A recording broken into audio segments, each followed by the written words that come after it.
No, I'm sorry.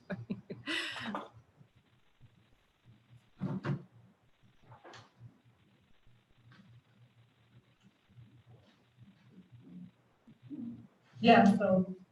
Okay, we are ready now. Thank you. Is everyone else ready? Yes. All right. Welcome to our special meeting, Chapter 3 Council, Thursday, June 11th, 2020. Call to order at 4:35. Roll call, all council members are present. Pledge allegiance. Mayor Pro Tem Lopez, and invocation by Councilmember Gibson.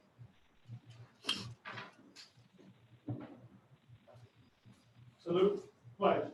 I pledge allegiance to the flag of the United States of America and to the republic for which it stands, one nation, under God, indivisible, with liberty and justice for all. Our heads, Heavenly Father, we thank you again for allowing us to be here, allowing us to continue furthering the city, even during this time of crisis that the world may see. You've just given us the opportunity to find ways to be creative and truly understand how to make this place really work and continue to work as well as it has. We thank you for the men and women who continue to serve this community and folks who are just working diligently to keep peace. We just ask for your protection over each and every one of them. We just ask for your peace and presence in here today. Give us wisdom, guidance in every conversation and everything we look at and do. Thank you and love you. Amen. Thank you, Mayor Pro Tem Lopez, and thank you, Councilmember Gibson. And approval of the agenda. Make a motion to approve the agenda as read. I'll second. Can we shut that? Yes. We have a motion by Councilmember Gibson and a second by Mayor Pro Tem Lopez. Councilmember Givens, Aye. Lopez, Yes. Prout, Yes. Garcia, Yes. and Alvarado. Yes. Moving on to public comment. Public comment is open, and do we have any? No comments were received at this time. Okay, public comment is now closed. Moving on to manager's report, preliminary budget review, fiscal year 2020-21. Sorry, Mayor and Council, just a brief introduction. We have provided to you the preliminary budget the last meeting. Tonight's study session is to give an overview, one, of the budget, and then we will get into the general fund in the department. So it's an opportunity to go over that. This evening, we have Bill Statler with us in person. He will make the presentation on this matter. So, Well, good afternoon. I'm delighted to be here. Opportunity to meet you all face to face. I've zoomed in, I think, on 3 other meetings, but it's I'm really pleased to be here. I'm really pleased that just the whole sort of COVID-19 thing is opening up a little bit. That makes it possible for me to be here. We'll talk about that a little bit because that's obviously a big feature and a big factor in the city's budget story for this year. And Yasmina, next slide, please.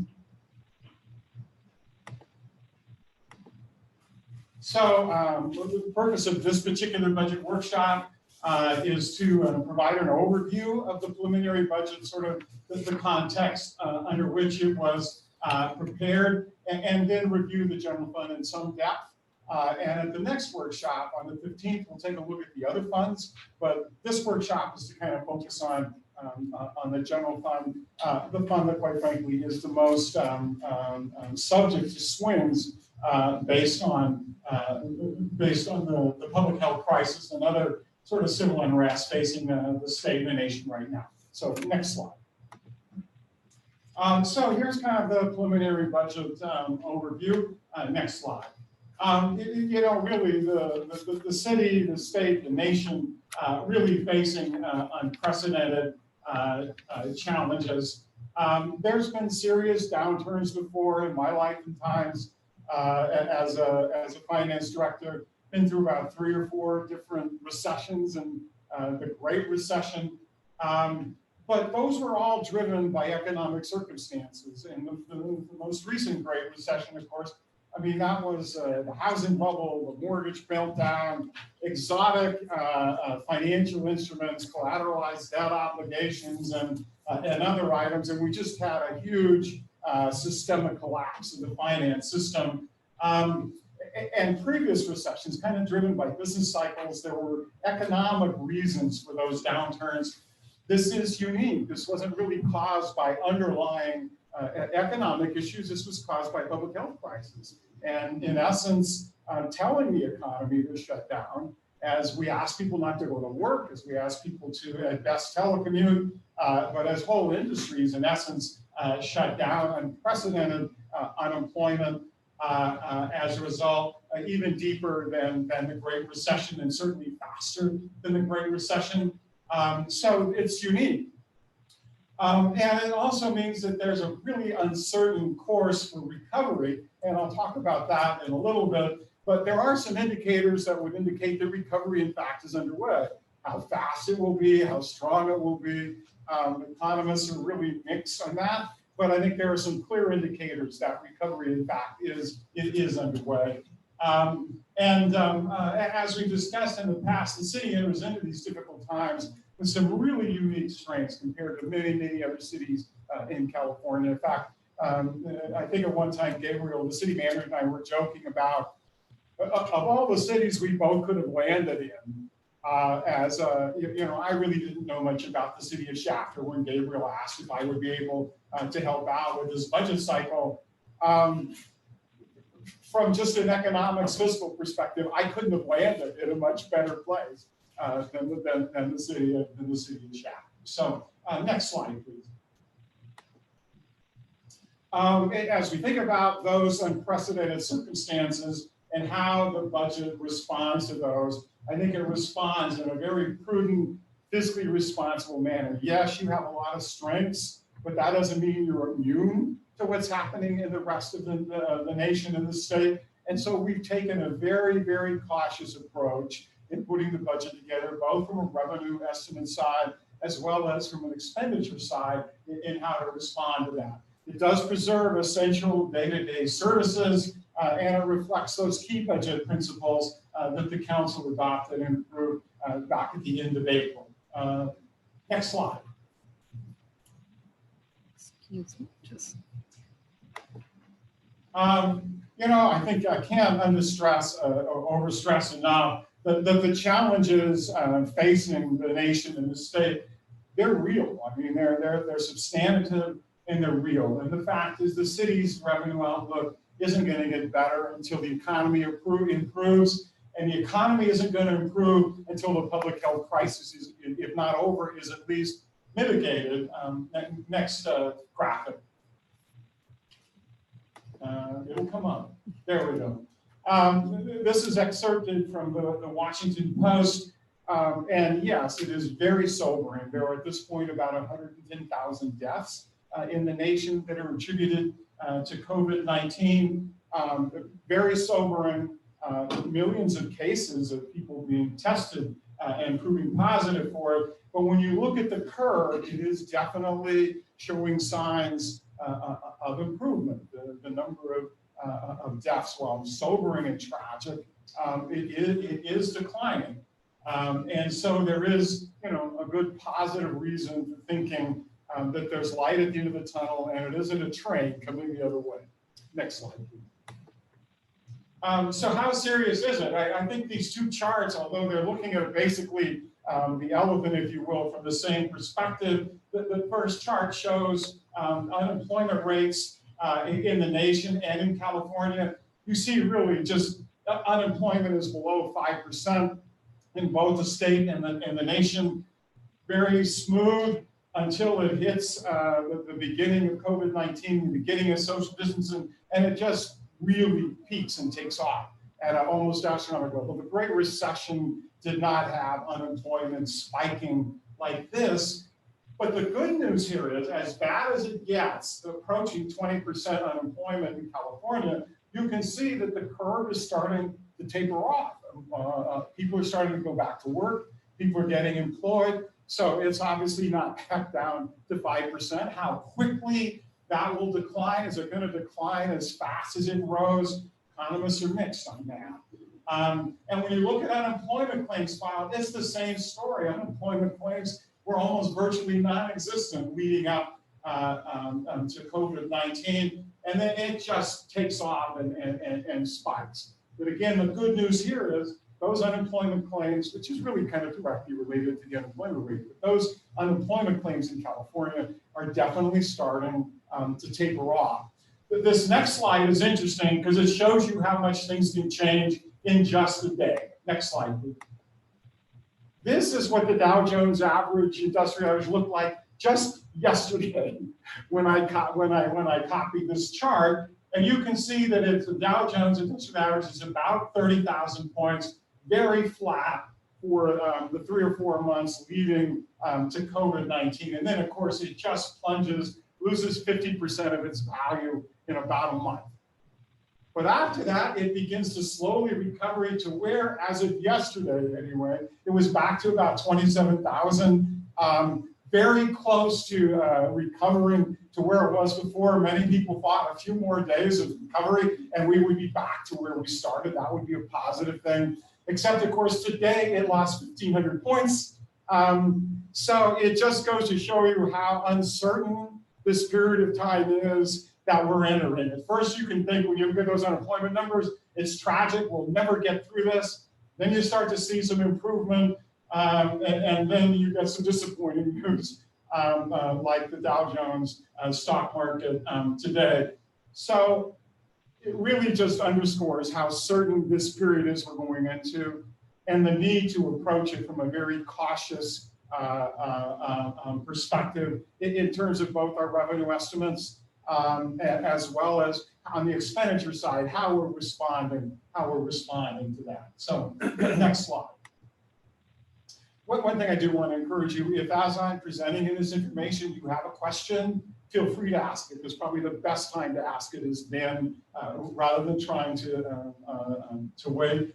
I'm hesitant to say feel free to interrupt because it won't be an interruption if I'm saying something that you'd like more information about. That's really what this budget workshop is all about, is making sure we have a good understanding. So what is recovery going to look like? I think the simple answer is, who knows?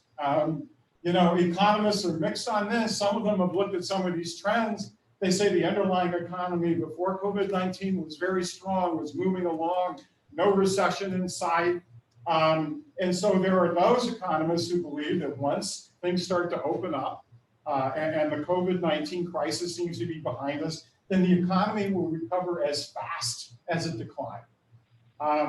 I don't know. One of the reasons they're saying the stock market took the hit it took today is as economies are starting to open up, there is a spike and an increase in the COVID-19 cases. And they say that was really largely responsible for the stock market's downturn today. That the people who are theoretically smart and understand all of this stuff, they were very positive about our ability to recover. And now they're having second thoughts.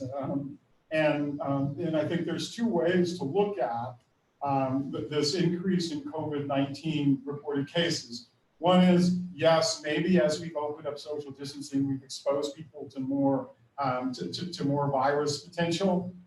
But at the time we've been doing this, we have also significantly made improvements in the number of tests we're doing. So there's a part of me that thinks, maybe hopes, that some of this increase we're seeing in reported cases isn't necessarily because we're any sicker or more exposed. We're just doing a much better job of testing it with people. So it isn't that the trend is necessarily bad, as much as it is we're just doing a better job of diagnosing people. You may recall at one time, you had to show serious signs of illness before they would even test you. And to be honest, I had that experience myself. I thought maybe I was coming down with some issues, went to the emergency hospital, and they were, the first couple of times I went, they didn't want to test me for that. And I spent 3 hours waiting for them to decide not to test me. The next day I went into another hospital, they tested me, and I proved negative, which is a positive thing. But it was really like, hey, we only have so many test kits, and we don't want to waste them on people who may actually be healthy. So I think that is a factor. How much of it is, I don't know. but I think it's a factor. The fact that we've never had a recession caused by a public health crisis, at least not in 100 years since the flu epidemic of 1917, 1980. So there's no good past models for how we might come out of this. There's nothing from the Great Depression. There's nothing from the recessions we typically have about every 5 to 6 years. There's nothing even from the Great Recession, which is the closest thing we've experienced to this. There's just no really good past trends or models for how this will come out.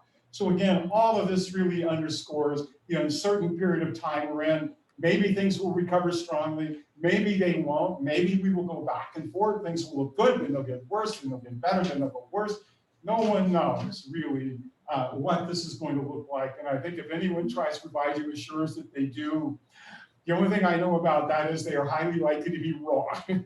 So unprecedented period of uncertainty. Next slide, please. I mentioned this before. We're in very uncertain time. How this is actually going to play out in the economy, I think is uncertain. But that said, man, you have some unusual, and in this case, being unusual good. Usually being unusual not good, but in this case, you have some unusual strengths. You start with a balanced budget. You have a structurally balanced budget that had a significant capital improvement program in it, and just many cities in the state have still not really reached that place where they started this with a balanced budget. So they went into it that they were going to have some difficult times making their budget make sense even without COVID-19. That's just not your case. And although I'm kind of getting to the last bullet point first, I think that this council, previous councils, and previous staffs deserve a lot of credit for positioning the city where you are at today in dealing with this. Because I'm a firm believer cities do not get into trouble in the bad times.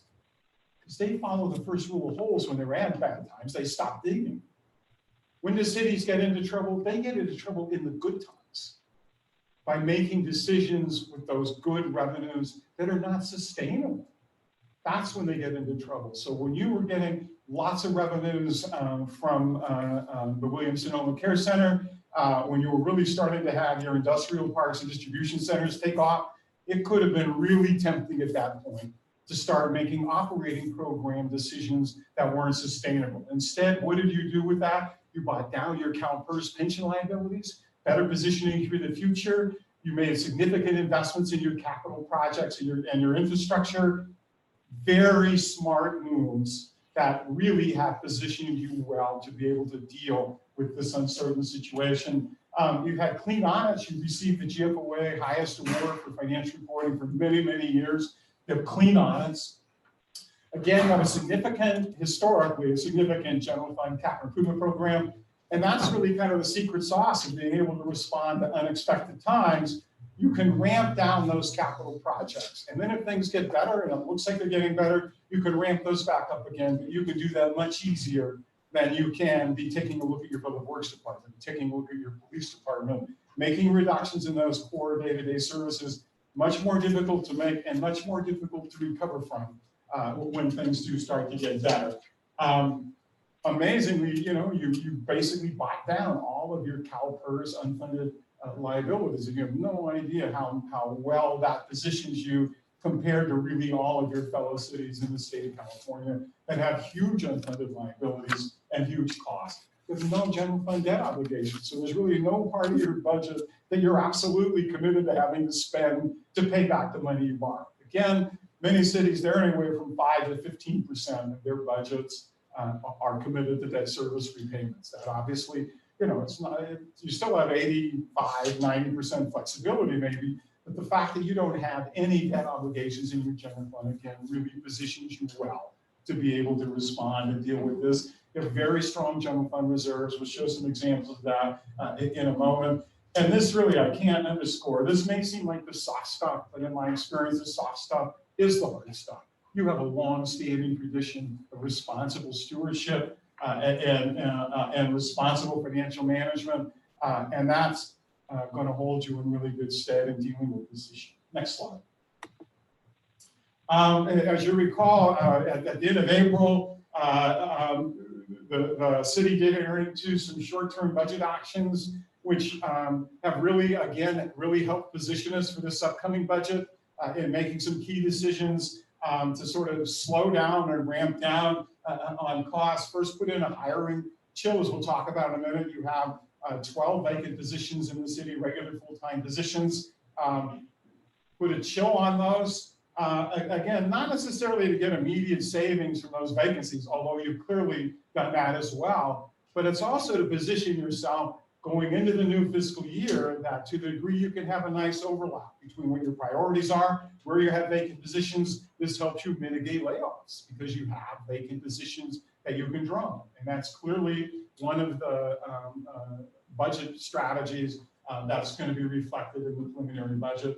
Chill on travel, chill on CIP projects, other short-term budget actions, and the potential use, which we haven't actually had to do, and that was to draw down on reserves. Next slide.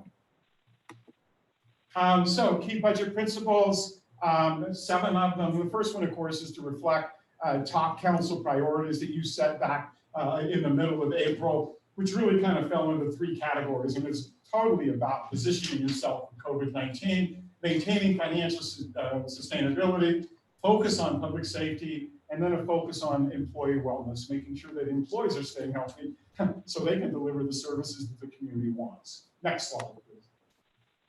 Continue essential services and a prudent use of reserves is necessary in addressing one-time fiscal circumstances. You know, often reserves are sometimes referred to as your rainy day fund. So it must be appropriate to use them when it rains, at least when it rains unexpectedly. And really, this COVID-19, until it appeared, was on no one's radar until it happened and until it occurred. So next slide, please. And of course, a commitment to maintaining essential service levels means a commitment to the staff. You know, you use police officers to red bad guys. You use your public works crews to fill chuck holes. You use your park crews to keep the lawns mowed.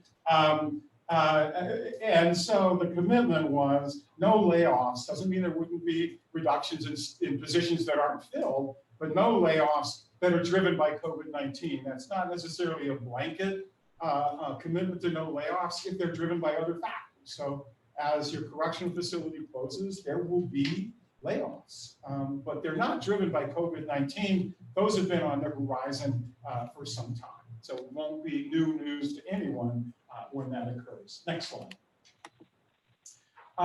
We need to continuously monitor your physical condition. We think we know how you sit right now. We think we know how you things will unfold over the coming year, but you have to stay on top of that. You have to closely monitor what's happening, especially your sales tax revenues. And so some of the things that are laid out in this budget may need to be revisited by mid-year, or maybe even sooner than that, depending upon how things unfold.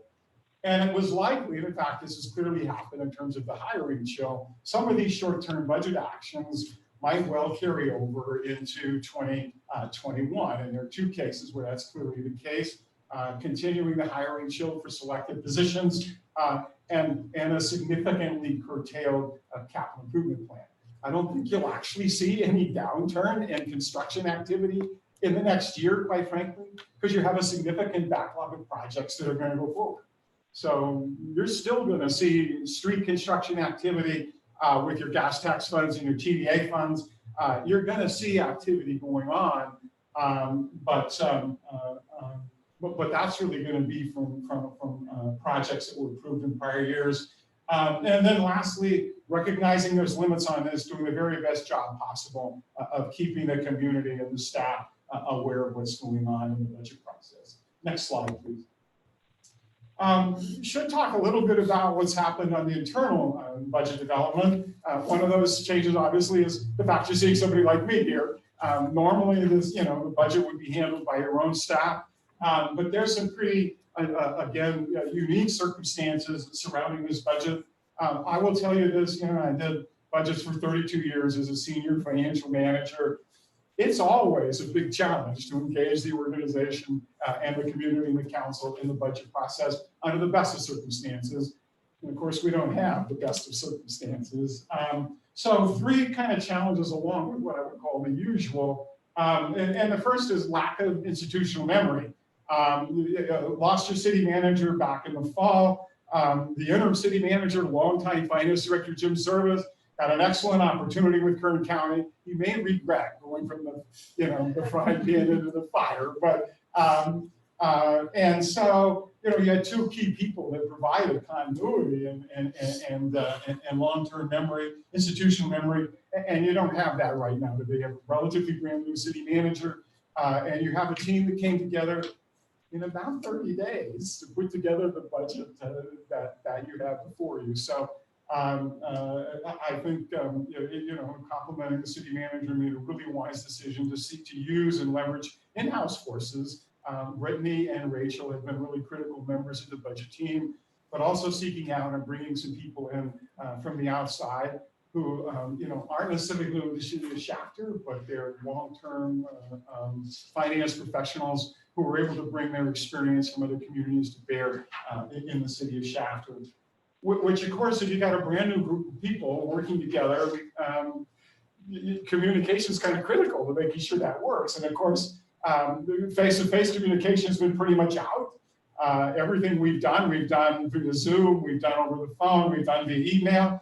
And I have to say, amazingly, I think it worked out pretty well, all things considered. But communication and with the department heads as we built the budget, working with them, that was a challenge as well. But amazingly enough, I think between telecommunications, between email, and using things like Zoom, we were able to actually communicate and work really, really well together. And then overlaying all of that as a brand new financial management system, you stayed with the same vendor. Tyler Technologies was with your Eden system, but you went to their newer version, which is Munis, which is very well regarded. I've worked with Munis in a number of other communities. It's really good financial management software, good financial management system. But we're building this budget right in the middle of that transition, which provided a number of challenges, making sure we correctly tracked what the old financial system had as revenues and expenditures, what the new system has, developed a new chart of accounts, so making sure we correctly interpreted that. Those were some pretty big sort of administrative challenges, quite frankly. And as I mentioned, we basically came together as a team. We met virtually with the department heads to go over budget instructions on May 1st. And 30 days later, for them to submit their budgets, for the budget team to review them, to work with the city manager in vetting them and making policy decisions about those, and then presenting you with, I think, a very quality preliminary budget document. 30 days is from my perspective, is actually a pretty amazing accomplishment. So, next slide. And as I pointed out, in spite of the communication issues and in spite of some of the other challenges, I think we had really an excellent working relationship with each other, with the city manager, with the departments. We had an opportunity to review department submittals and put together analysis of that, and then met one-on-one with every department head about their budgets and to discuss those. I think we were able to put together very clear budget instructions in helping the departments put that together. I think it is really clear and kind of foreshadowing this, but putting together a preliminary budget consideration that's 11% lower than the budget you adopted in 2019-20 really shows the department's really trying to hold the line on their proposals and really trying to provide a similar level of services we're doing it in recognition of what's going on. And I think compared to perhaps past budgets, at least from the stories I've been told, I think your department staff, your department heads were far more engaged and hands-on in presenting budget proposals and being engaged in decisions that were being made about that than perhaps past budgets have been. I will say this, I can't tell you that all the department heads are delighted with the recommendations that are in front of you, but I can tell you that none of them are surprised. And all of them had an opportunity with both the budget review staff as well as the city manager. If they felt very strongly about reductions, they had absolutely an opportunity to engage and change that. So very hands-on engagement by the department. Next slide, please. So with that, I'm going to pause here for a moment because now I'm going to get into some more details about the general fund itself. But I want to make sure that you don't have any questions or things you'd like to ask about kind of what the framework is upon which the budget is built. No, I think it's good to just comment again that I understand how 30 days was a short time. And I know that we've been very anxious about it too. And we appreciate all the time and effort that everybody has put into it. We've got some results here, so we're hoping it looks good. You know, so, I'm sorry, Councilmember Garcia, please speak into the microphone. oh, yeah, Thank you. sorry about that. I'm really loud. No, I'm just gonna, so you are, like right now, you're a consultant, is that correct? Yeah. So the city's not paying you benefits, retirement, none of that, is that correct? That's correct. He's an independent contractor retained by the city for. Sure. And before this, you did, this is your line of work, because I can tell you know a lot with your doctor. Yeah, you know, I retired just about 10 years ago now from the city of San Luis Obispo. When I retired, this is kind of scary, but 10 years ago, I had 37 years in local government. Over 30 of those were as a senior financial official. I was the finance and information technology director in San Luis Obispo for 22 years before I retired. I like to think of myself as being the third act of my career at this point, as a consultant, as a trainer, and as a writer, as an author. And so, you know, really, I have to be honest, the third act of my career has pretty much been everything I'd hoped it would be. I've done over 50 consulting assignments since I retired, dealing with long-term financial plans, dealing with budgets, dealing with budget policies, organizational reviews. I didn't think when I retired that it would be about watching soap operas and eating bonbons. Yeah. Although the opportunity to do that is nice. I was hoping I would still stay engaged in the profession, and I've been really fortunate that that's what's happened. So I do think I bring, as I said, over 30 years as a senior financial manager, you know, on your side of the table. And interestingly enough, I think as a consultant, the opportunity to be exposed to almost 50 other organizations and getting some insights into how, you know, other people do things and other kind of organizational cultures, if you will. I think that helps me bring a certain level of expertise perhaps to bear. I would say this, so, you know, I've been able to devote a lot of full-time hours to this work. The other two kind of outside budget team members, they're still engaged. Debbie Malacode is the county manager controller for the city of San Luis Obispo. Trevin Barber, the other member of our team, is the assistant to the city manager in Gilroy. Before that, long-term analyst in the city of Lancaster. They have day jobs, and so they've been putting in, between their regular job plus working for the city, you know, they put in some pretty long weeks.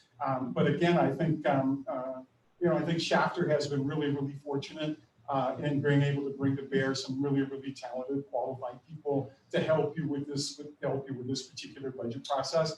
Even though, you know, start off with a significant handicap because we don't know the city of Shafter.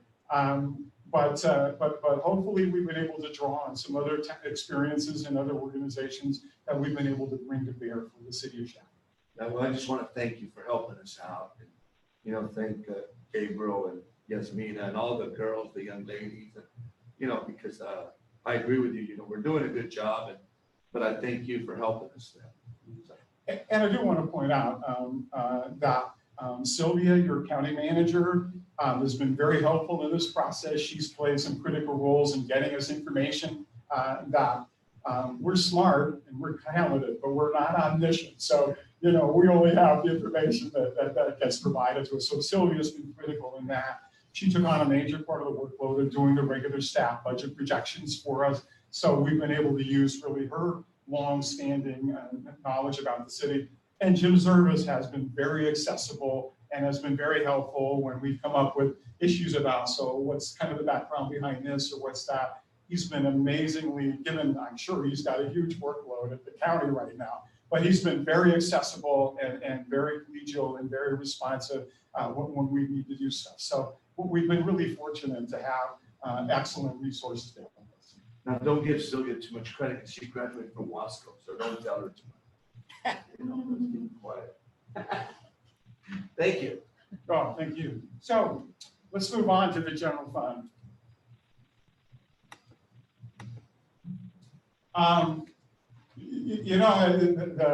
This is true really for all of the funds, but especially true in the general fund. Budget preparation is challenging in the best of times, and this is not the best of times. I think there were, for the general fund, two key challenges that are kind of beyond the usual.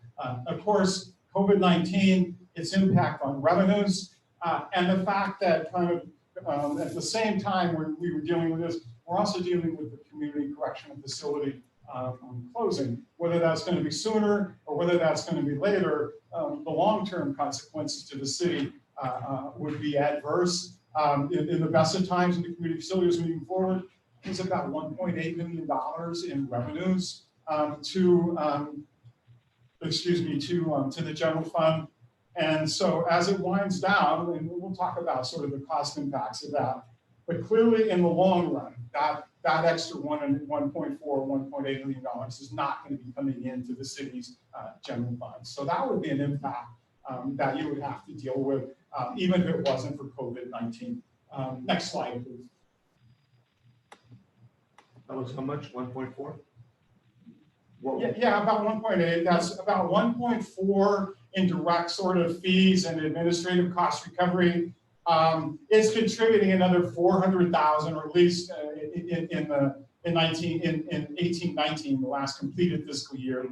And so to the degree that it contributed 400,000 to your internal service funds, well, once it's gone, it's not going to be able to make that kind of contribution anymore. That cost will get redistributed against everybody else, so it isn't necessarily a direct impact on the general fund. But those were the two main revenue sources that you have: administrative cost recovery, just kind of direct fees, if you will, as well as internal service fund charges. And those aren't going to be there. Those aren't going to be there anymore.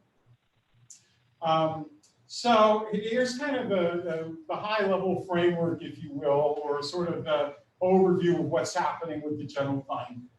First off, given the many uncertainties, we try to take a cautious approach to projecting revenues. I think there's a good chance, and sales tax revenues is the most potentially adverse of all your general fund revenues. There's a chance they may be better than what we're projecting. And I'm getting a little bit ahead of myself, but your significant source of sales tax revenues is that Williams-Sonoma Customer Care Center. They have about 5 of these throughout the entire United States for their catalog and internet sales. So you're getting huge credit off of online sales. Now, we've been cautious in working with your sales tax advisor, Avenue Insights, about what does that mean for sales tax revenues in your unique situation here in Shafter. And we've taken a conservative approach to that. But there's a chance, since this is your most important sales tax source, that online sales may actually, during COVID-19, actually have been up. Now, there isn't any way to empirically know that. And although you just received raw data today about sales tax, but it's for the first quarter. Just very little of COVID-19 is reflected between January and March. Most of that's when we thought things were good. So we're probably not going to really know how your sales tax revenues did and how Williams-Sonoma did until next September at the soonest. And obviously you're another 90 days into this current fiscal year. It is one of those elements of trying to be cautious, trying to be conservative, because we're just not going to have good data about what happened until September at the soonest. And quite frankly, in really terms, it's trying to assess the impact December, because hopefully the estimate was that's been used by Avenue and others that we have about 9 months from the start of this in the middle of March to just before we start to see something approaching a normal situation. Well, that means that's December, next March at best, before we have the data to really assess what's happening with the revenue source. It's almost 60% of your total revenue. that's a lot of uncertainty ahead of us. But like I said, there's a chance that your revenues may have counter to what every other city in California has experienced. You may actually have seen better sales tax revenues because of that. The only thing that's a little on the other side of that is Williams-Sonoma is pottery born. It's Williams-Sonoma stores. Tends to be relatively higher end merchandise. And even though more of that probably got purchased over the internet, people may have also said, it's so uncertain, maybe I don't need that new dining room table. And so, you know, there is good reason to think you might actually be up. There's good reason to think, no, internet sales may have done pretty well on Amazon. But maybe high-end items like Williams-Sonoma and Pottery Barn sell, maybe people were holding off those kind of expenditures. Other than conjecture and other than pointing out what I think are the ups and the downs, that's going to be really, really hard to measure. And we probably won't know that until December and March, how that's really played out. So we've taken what I think is a cautious approach to projecting sales tax revenues. But if I had to make a call about whether I think the actual will be better or worse, I might have a slight bias towards maybe they wouldn't be, just because of your unique circumstances, which we'll talk about a little bit more in a moment. Could I have a comment? And I know I mentioned this before on one of our other workshops, is Williams-Sonoma is a big revenue source for us, but there's others in our top 10 revenue. I am not going exactly who they all are, but I know that we've always looked at sales tax generated from oil, because many of our companies out here do generate business to the oil companies. And I believe not just for Shasta, but for Kern County, they're definitely going to get hit because the oil industry is not really progressing like it could and should. And so I haven't heard that come at all in any of our projections or any of our overviews or anything that we've talked about. And I think that that's another source that could really bring us down.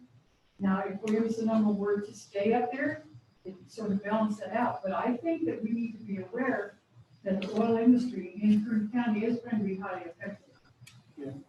We're talking about sales tax revenues and some of the underlying trends that we see in just a few more slides. But really all I want to underscore is this is a very uncertain situation, and trying to do the best job possible of making cautious, not unduly doomsday, but try to make cautious estimates. And again, I'll talk about how I think Shasta is doing relative to the rest of the state in just a few more slides. Okay, because there are ways to track that for our budget's time right now by calling those people, and we've done that in the past too. We've not just at budget time, but through the year have made sure that we check in on them so that they can keep us informed as to seeing if it's going up, if it's going down, or how it's all projecting. And they're very open to give us that information. Mayor, Councilmember Proud, in the coming weeks, I'll be having some meet and greets with some of these businesses to establish a relationship. Now as we're returning back to work and through safety measures, having some in-person meetings. Those meetings will be getting scheduled here in the coming weeks. For one, introduce myself, get to know who the key stakeholders are, and then two, to get some information related to our budget as we move forward in terms of what they're experiencing and what they're projecting as part of their business plan. Because even our center doesn't contribute an awful lot of sales tax, but the other companies that are out of the area, the out of set standard do.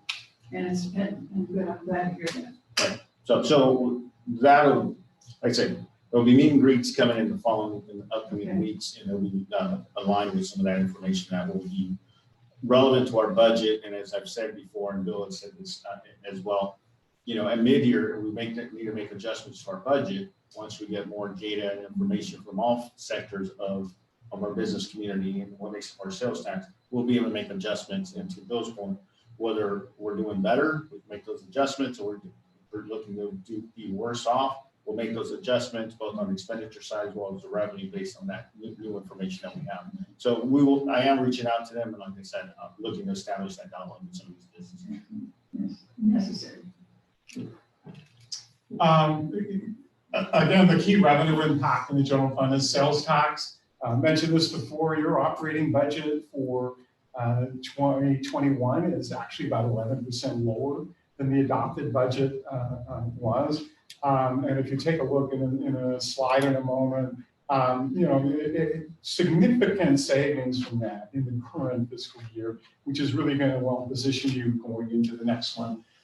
Very lean, I should probably put a couple of underscores here, at least for 2021, very lean recommendations for a general fund CIP. The good news is your unassigned fund balance is above your minimum policy target. So although we may have drawn down on reserves, we've actually not had to draw down on the unassigned portion. And a feature that we provided in this budget document that hasn't been in previous ones is a nice summary within the budget message itself of what are the significant changes in the operating budget, both up and down. So you're certainly welcome to look through all the line item detail that's in the budget document, but we didn't want to make it quite an Easter egg hunt for you, and we tried to highlight the very front end of the budget document what the significant changes are, both up and down. Next slide. So here's a summary of where you're at in the general fund, kind of just going down to the very bottom there, fund balance at the end of the year. At the end of last fiscal year, you had about 51 million in fund balance. And although we're not quite at that level at the end of 2021, you're close to that. As we look at those numbers, this actually at the end of 2021, you'll have I'm going to talk about assigned in the next one.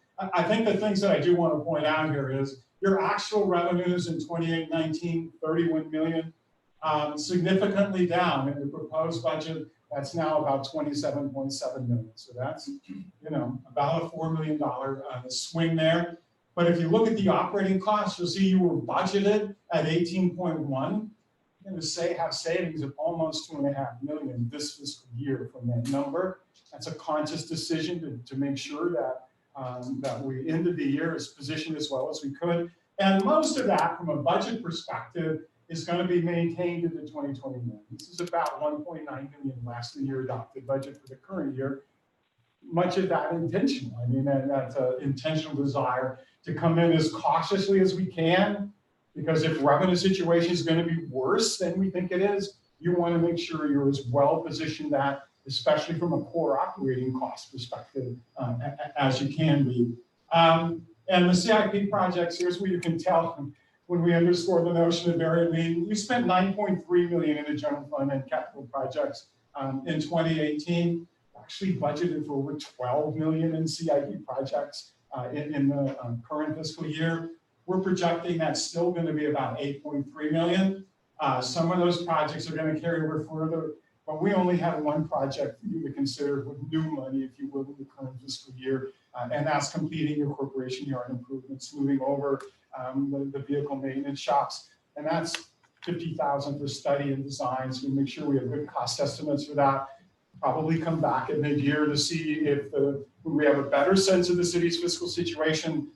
If we can actually move forward with construction, we'll have good construction cost estimates at that time.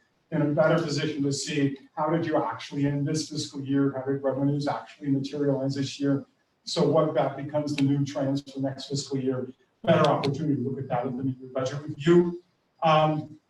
Significant transfers out in the current year. Those are actually going to water and wastewater. For capital projects, you made consistent decisions. I think it's about 1.6 million in water for water treatment improvements, and 1.9 million, I think, in wastewater. Decision you made back in December to go ahead and transfer some money from the general fund to do some significant wastewater improvements. But we don't see anything similar to that coming up in the coming fiscal year. So next slide. Let me ask a question on that. Before we leave, one last thing I want to point out. You have a unique situation. You have really strong sales tax, but you also have an obligation to share those with some of your top revenue producers. And it closely follows and tracks, how well your sales tax revenues are doing.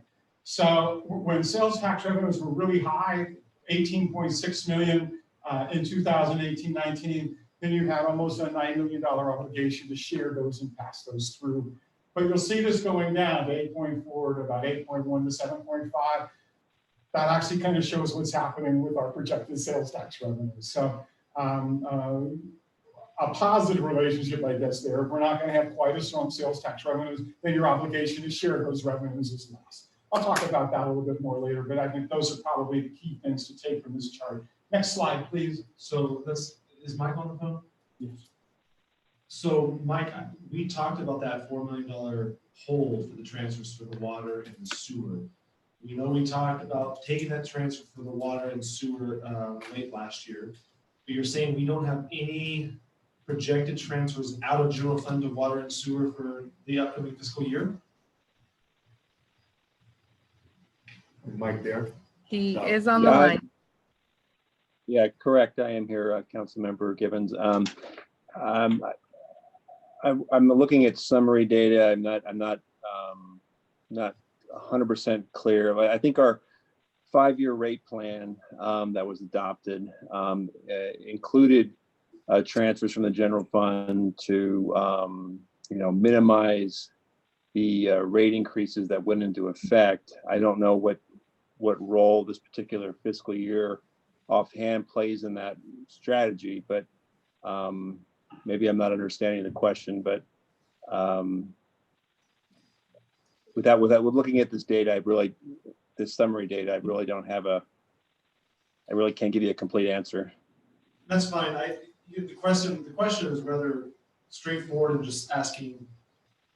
We're projecting to use that transfer. We're saying we're not going to be doing any additional transfers for the new fiscal year, 2020, but for 2021. And we are 3 years into the past rate study, if I'm correct. So I guess it's a two-part question. We don't plan on any transfers for this upcoming fiscal year. That would be the first question. And I guess that would lead me to another question of, does our rates plan, the rate study that we did it work effectively? And what does that look like as we project the next cycle?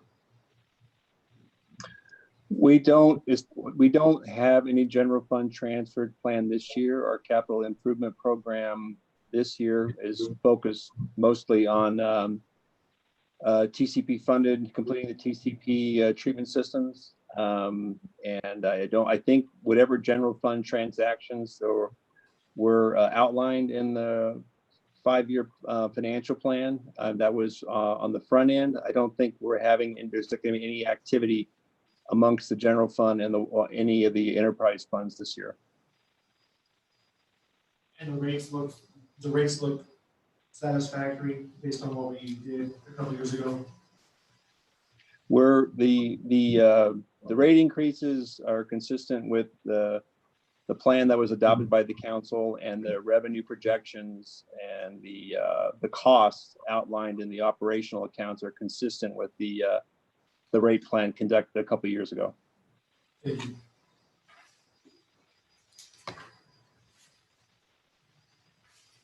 Okay, next slide, please. This kind of shows within those fund balance numbers how those are assigned. About 1.3 million that's not spendable. It's not in a liquid form that you would be able to spend. We do have some funds that have negative fund balances. We'll be talking about that in a minute. But the correctional facilities by the end of 2021, as it sits right now, would be a negative fund balance of about 2.1 million. Other funds, the rail operations fund and the telecommunications fund, not new news there. You can see that's been around $2 million for a number of years. So the money set aside for some of those utility projects, which are actually going to get spent in the current year. This is one of the things that I think your new finance director will need to take a look at. There is a petition with used to be the State Board of Equalization, but now it's the California Department of Tax and Fee Administration from a city down south that has petitioned saying some of those internet sales that you're getting credit for, they don't believe they should be. So, and obviously for them, it's because from their petition perspective, if they're not your internet sales, it's their internet sales. And so what the Administrative Services Director has been doing over time is setting aside an assignment that if in the event that petition is successful, that's not going to be an immediate hit on you because you've been setting those funds aside. And so this number gets bigger every year based on, that perceived perception of how strong that could be. Now, in talking with your sales tax advisor, Avenue Insights, they believe the chances of this petition being successful are small. So at some point, it will probably be worth reevaluating, perhaps with your city attorney, perhaps with your sales tax advisor, perhaps with a new city manager and a new administrative services director, whether you need to continue to make these kinds of assignments. But in my case, to take a cautious approach, I followed the same methodology that Jim Zervis used in developing this number and having it increase slightly from year to year.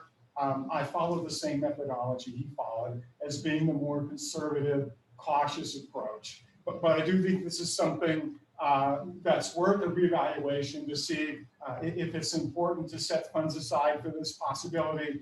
If it is, whether it needs to increase at quite this rate. But again, I've taken a cautious approach, followed the path that's been laid out before me, if you will, from somebody who's very highly respected in the financial management circles. So, I would be hesitant to change the course that was set there without a lot more analysis and without a lot more reason. But I think that's something that's worthwhile to take a look at. Funding that you have needed in the past, maybe again, can take a look at whether this needs to be done. But $4 million has been set aside in case other funds are dependent on the general fund and need a loan. This would mean it would be available for you to be able to do that. There's something called strategic plan projects. You've made some progress on those, so the amount that's being set aside for that is different. And after we set aside what's non-spendable and what's been assigned, that gets us down to the unassigned. And this is where your fund balance policy comes into place. It wants you to have 50% unassigned based on the total of your operating costs and your revenue pass-throughs. Because your revenue pass-throughs are as big a commitment to you from an operating perspective as your operating costs are. And so the policy is 50% of those two numbers combined. And as you can see there, you ended last fiscal year at about 75% versus that 50%. I think it is interesting to see, had you stayed the course 100% for 2019-20, do not back off on some of those capital projects, that you not put in some of those short-term budget actions, you would have dropped below that 50% number. And you would have ended up with an unassigned balance of about 8 million. Still strong by most other people's visions, but you would have dropped down to 32%. But just for 19-20 alone, because of taking a close look at some of those capital projects and deferring them, taking a hard look at operating cost expenditures, that actually goes back to about 60. You should end this fiscal year, and that's going to happen in about 20 days from now, somewhere around 60 to 70%. So I think that speaks well to the short-term budget actions, speaks well to your staff trying to respond to not going, hey, the end of the year is coming, we better hurry up and spend all the money we have in our budget because it will go away. That is not the approach that they've taken.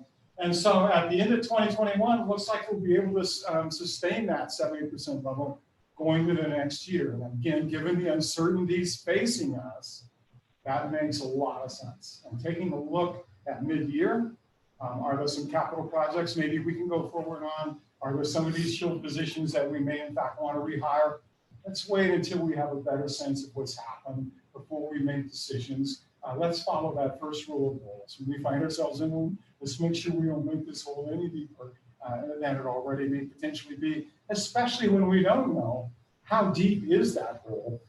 And we're really not going to know that for several more months. Next slide. So Bill, that $4 million that you're showing as available loans, other funds, I know what that $4 million was set aside for originally. I don't quite understand what it's being set aside for the new fiscal year, because that would have been money that was spent, right? That goes into your water and wastewater funds. So I'm not quite sure I understand 2020 and 2021 where that 4 million is coming.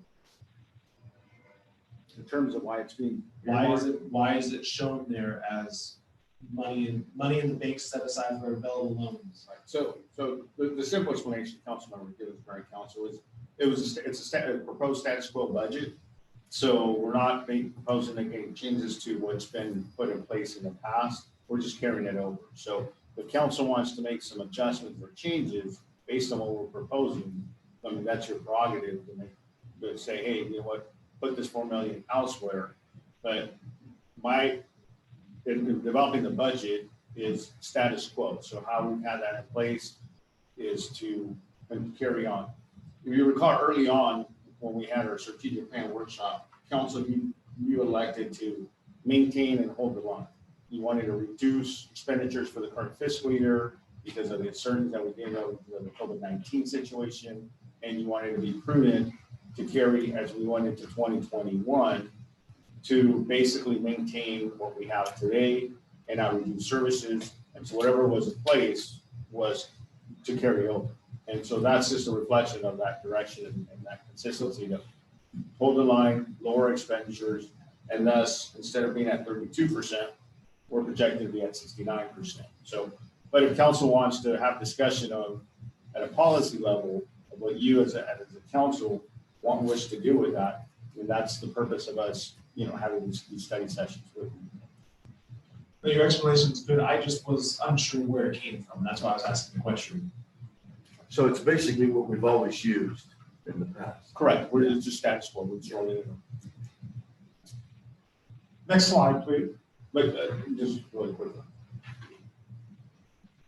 To get a more thorough response to you, I'll do some research. I'll call you to Jim and see where that 4 million derives from and why it was set aside and why it's always been 4 million versus 4.2 or an increase on an annual basis. I think that's the question you're asking, or where does it originate? Well, no, because if I'm correct, that 4 million showed up a couple of years ago after our rate study, and that was specific towards the wastewater and the water. We knew that was going to happen. We knew we were going to need those funds.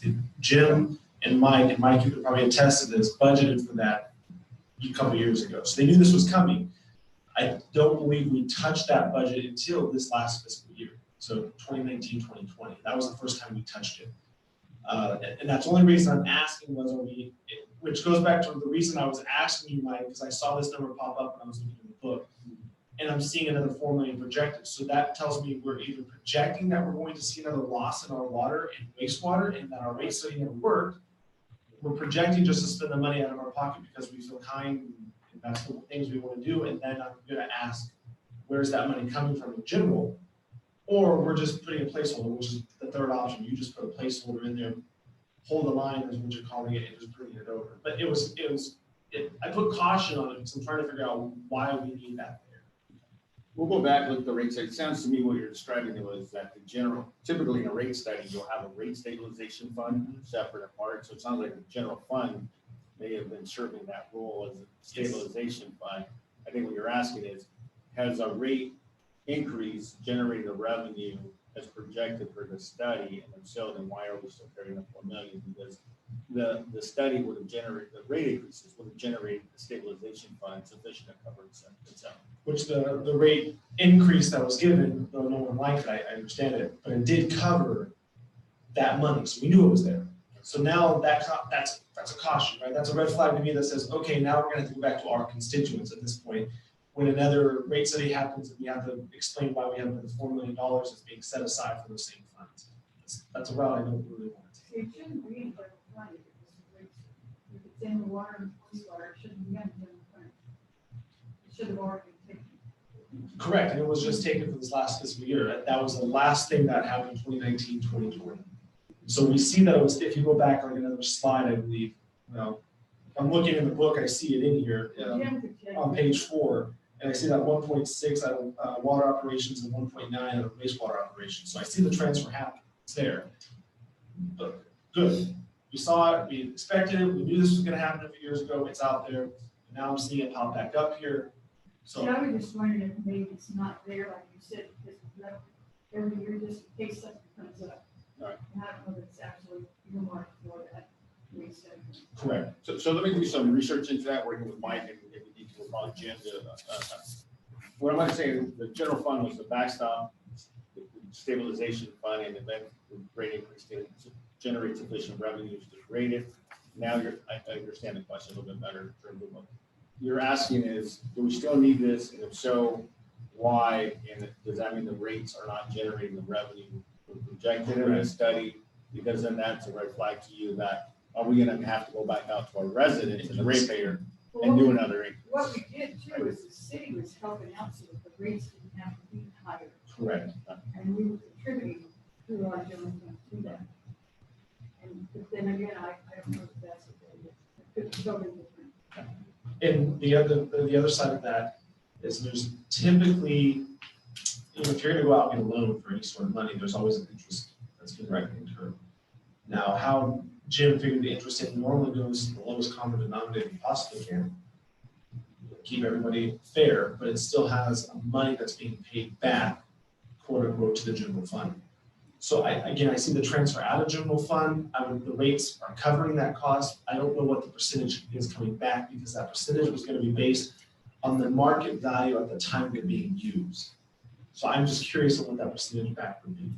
You know, if there was an Interest rate. interfund loan, what's that interest rate that it was locked in? Typically it's late free, but we'll go back and take a look at that. Yeah, I just don't remember what it would have been. I don't know if it was said. I'm not sure it was said, to be honest with you. Probably. Did I Yeah, summarize your question? Thank you. Let us do some research and then we'll report to council under a separate report on that. Thank you. Okay, now we can go to the next slide. We're going to start off with the revenue side, again, projecting about 2.7 million. Again, sales tax alone, almost 60% of that number. And when we take a look at your property taxes and VLF in lieu, or property taxes in lieu of VLF, that's your second largest revenue source, 17%. So when you look at those top two, which is sales tax and property tax, that's almost 75% of your total general fund revenues. If we move up to really the next three, and that's your permit and service charges, interest earnings, and your correctional facility fees, that's 95% of your total general fund revenue. So these are kind of the five areas, if you will, we spent the most amount of time looking at. And I would say this about your property taxes. I don't want to say it's a sure thing, but for this fiscal year, that levy was set back in January of 2019. And for next fiscal year, that levy was set in January of this year. So those, I think, at least for this year and next, are relatively solid. They're not likely to be significantly less. On a cash flow basis, they might be, because people were given an extension as to when they could pay their property tax revenues. Now, many people pay their property tax revenues through their mortgages. So that's not going to be at that level, is not going to be adversely affected by that. But at worst, that's a cash flow problem. You will get those revenues sooner or later. And if they're late, you will get interest and penalties on top of them. So you potentially, because you have the reserves to carry this, you potentially, if people are significantly late, are actually coming out of it better than you otherwise would have because of the interest and penalties that accrue on those late payments. Now, some cities, they're just not in a reserve position where they can necessarily afford to cover those, but you are. So I think your property tax revenues are not as subject to swing. Now, is it possible that as reassessments happen for the 21-22 tax year, that maybe this has enough of an impact to result in lower assessed valuations? It's possible, but if that happens, you won't see that until 21-22. On the other hand, a lot of your assessed valuation is non-residential properties. Those operations like Williams-Sonoma and some of the other business-to-business groups, Wonderful is in the process of expanding, Walmart's in the process of expanding. I think, again, compared to many, many other cities, your property tax revenues are relatively insulated from a significant downturn,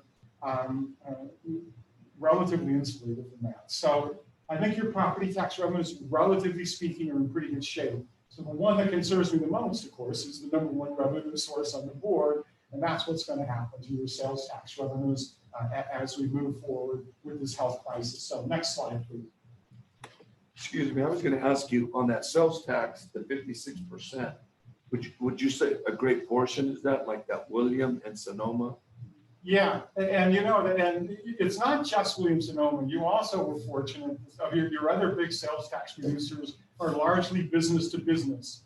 And the advantage of business to business is they're not competing with other, with your local, sales tax environment. And they may also do, in this downturn, business to business may do better than business to retail or business to customer sales. So again, your sales tax position is pretty enviable compared to what many other cities are experiencing. And here's an example. In 2018-19, your actual revenues were about 18.7 million.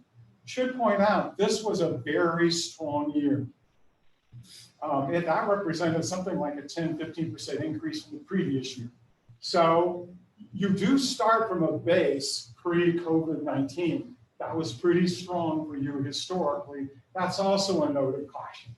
Is that a really good baseline from which to assume you're going to have further growth? Avenue would say yes, because I know what they assumed you would get before COVID-19, and they would have used that as the base. But here's what we're projecting. For 2019-20, on an accrual basis, we're seeing projecting a 10% downturn. This is very conservative, and it reflects your unique circumstances. In general, Avenue, depending upon what was going on, projected anywhere from 25 to 35% reductions in sales tax revenues over about a 9-month period, which just about splits this fiscal year with next fiscal year. But over about a 9-month period, statewide, they were projecting anywhere from a 25 to 35% reduction. And of course, most of that was in the consumer goods category. Well, your consumer goods category is different than statewide because that's where Williams-Sonoma sales fit in. And so taking a very conservative approach to that, these numbers are what we worked with Avenue.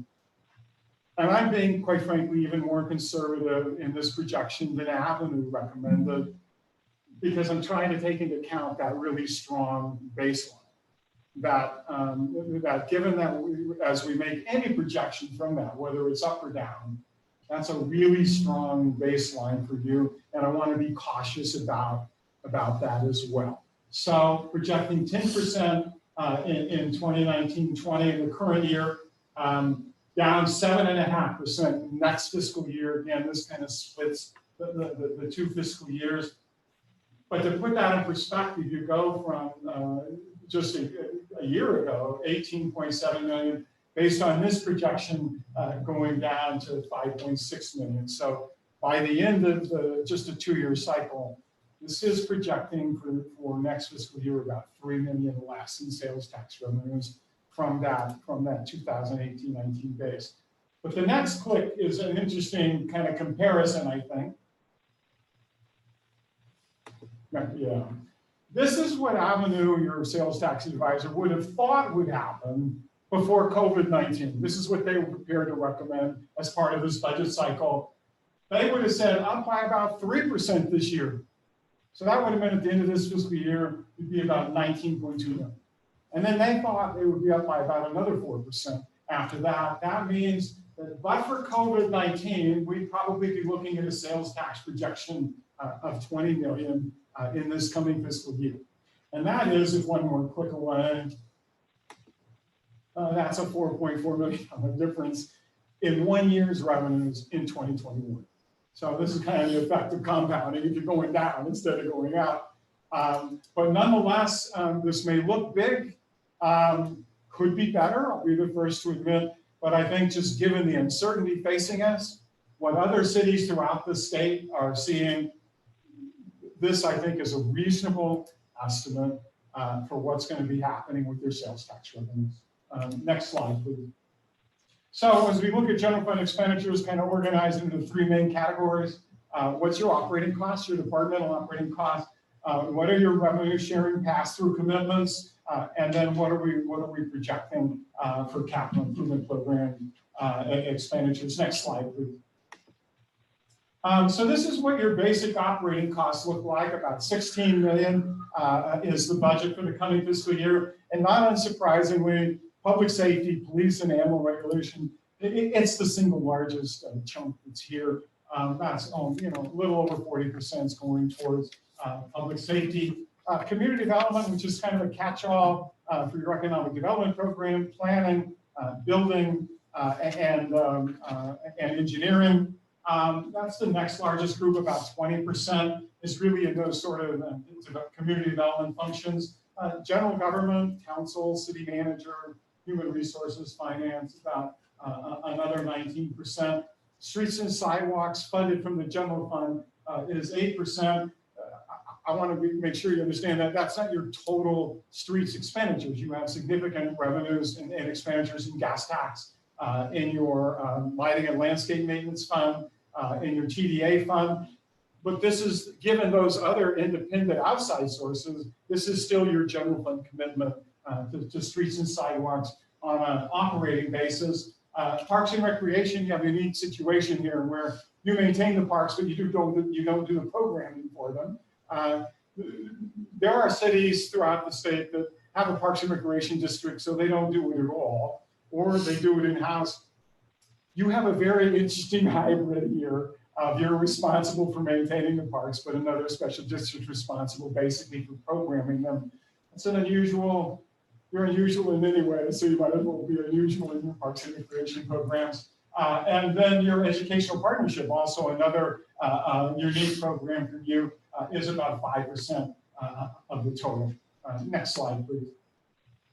So again, the significant changes from last year's budget, they're highlighted in the budget message. They're really kind of organized into two categories. The savings from the chilled positions, if you will, and that's the most significant component, almost 900,000 a year. And then there are other changes, ups and down. So let's first talk about the chilled positions. Next slide, please.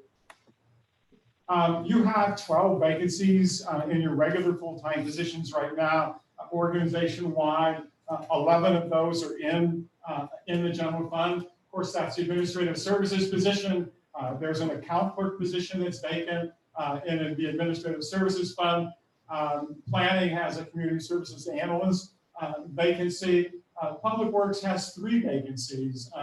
A labor, 1 position in Parks and Recreation, maintenance worker and street foreman, more in the streets and roads area. And police has 3 vacancies. There's a police lieutenant vacancy and 4 police officer positions. So you have 11 positions vacant in the general fund in total right now. Next slide, please. Can I ask you a question on that? Do we have to fill those positions, or we don't have to? What's the law say? These are discretionary on your part. These are not filled. And the next slide is going to talk about how we're going to handle those. Yeah. So the city manager's recommendation is that we fill 3 of these positions this fiscal year. And so funds have been budgeted to fill those 3 positions. And that's the administrative services director and 2 of the police officer positions. So those are budgeted for in the preliminary budget you have in front of you. On the other hand, the other 8 positions, continue to think of those as being authorized. But on a short-term basis, at least for the rest of this fiscal year, those positions have not been budgeted. So this preliminary budget, it's one of the significant sources of expenditure savings compared to last year's budget, is to have those 8 positions remain chilled, if you will, through this cycle.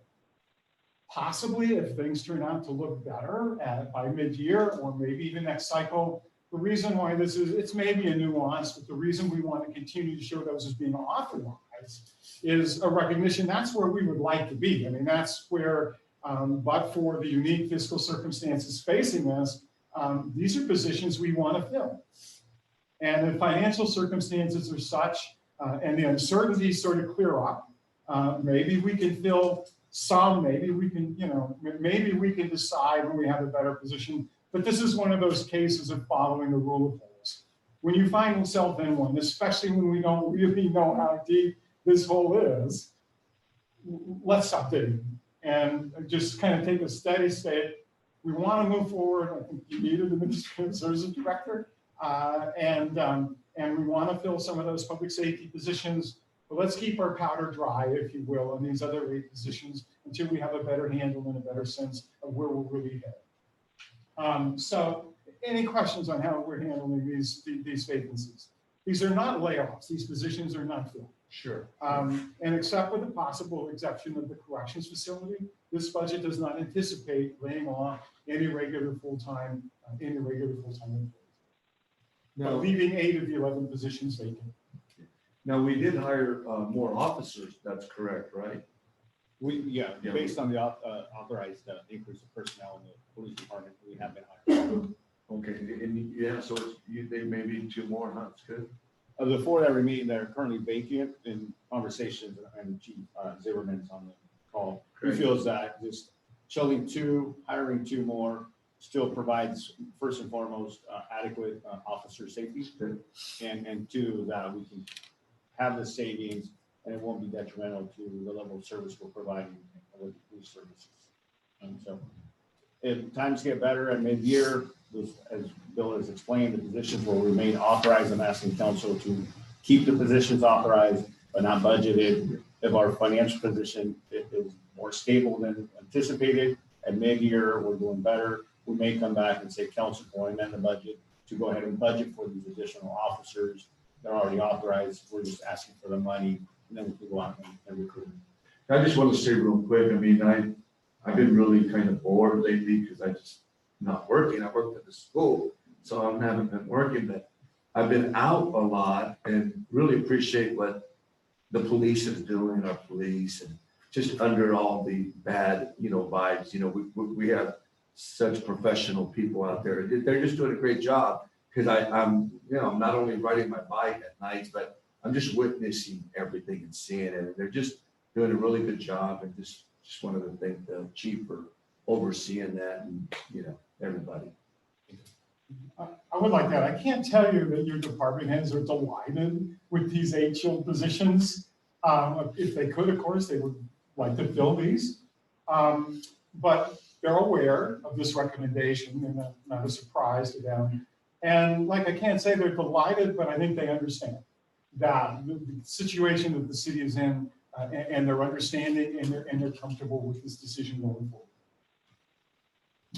Next slide, please.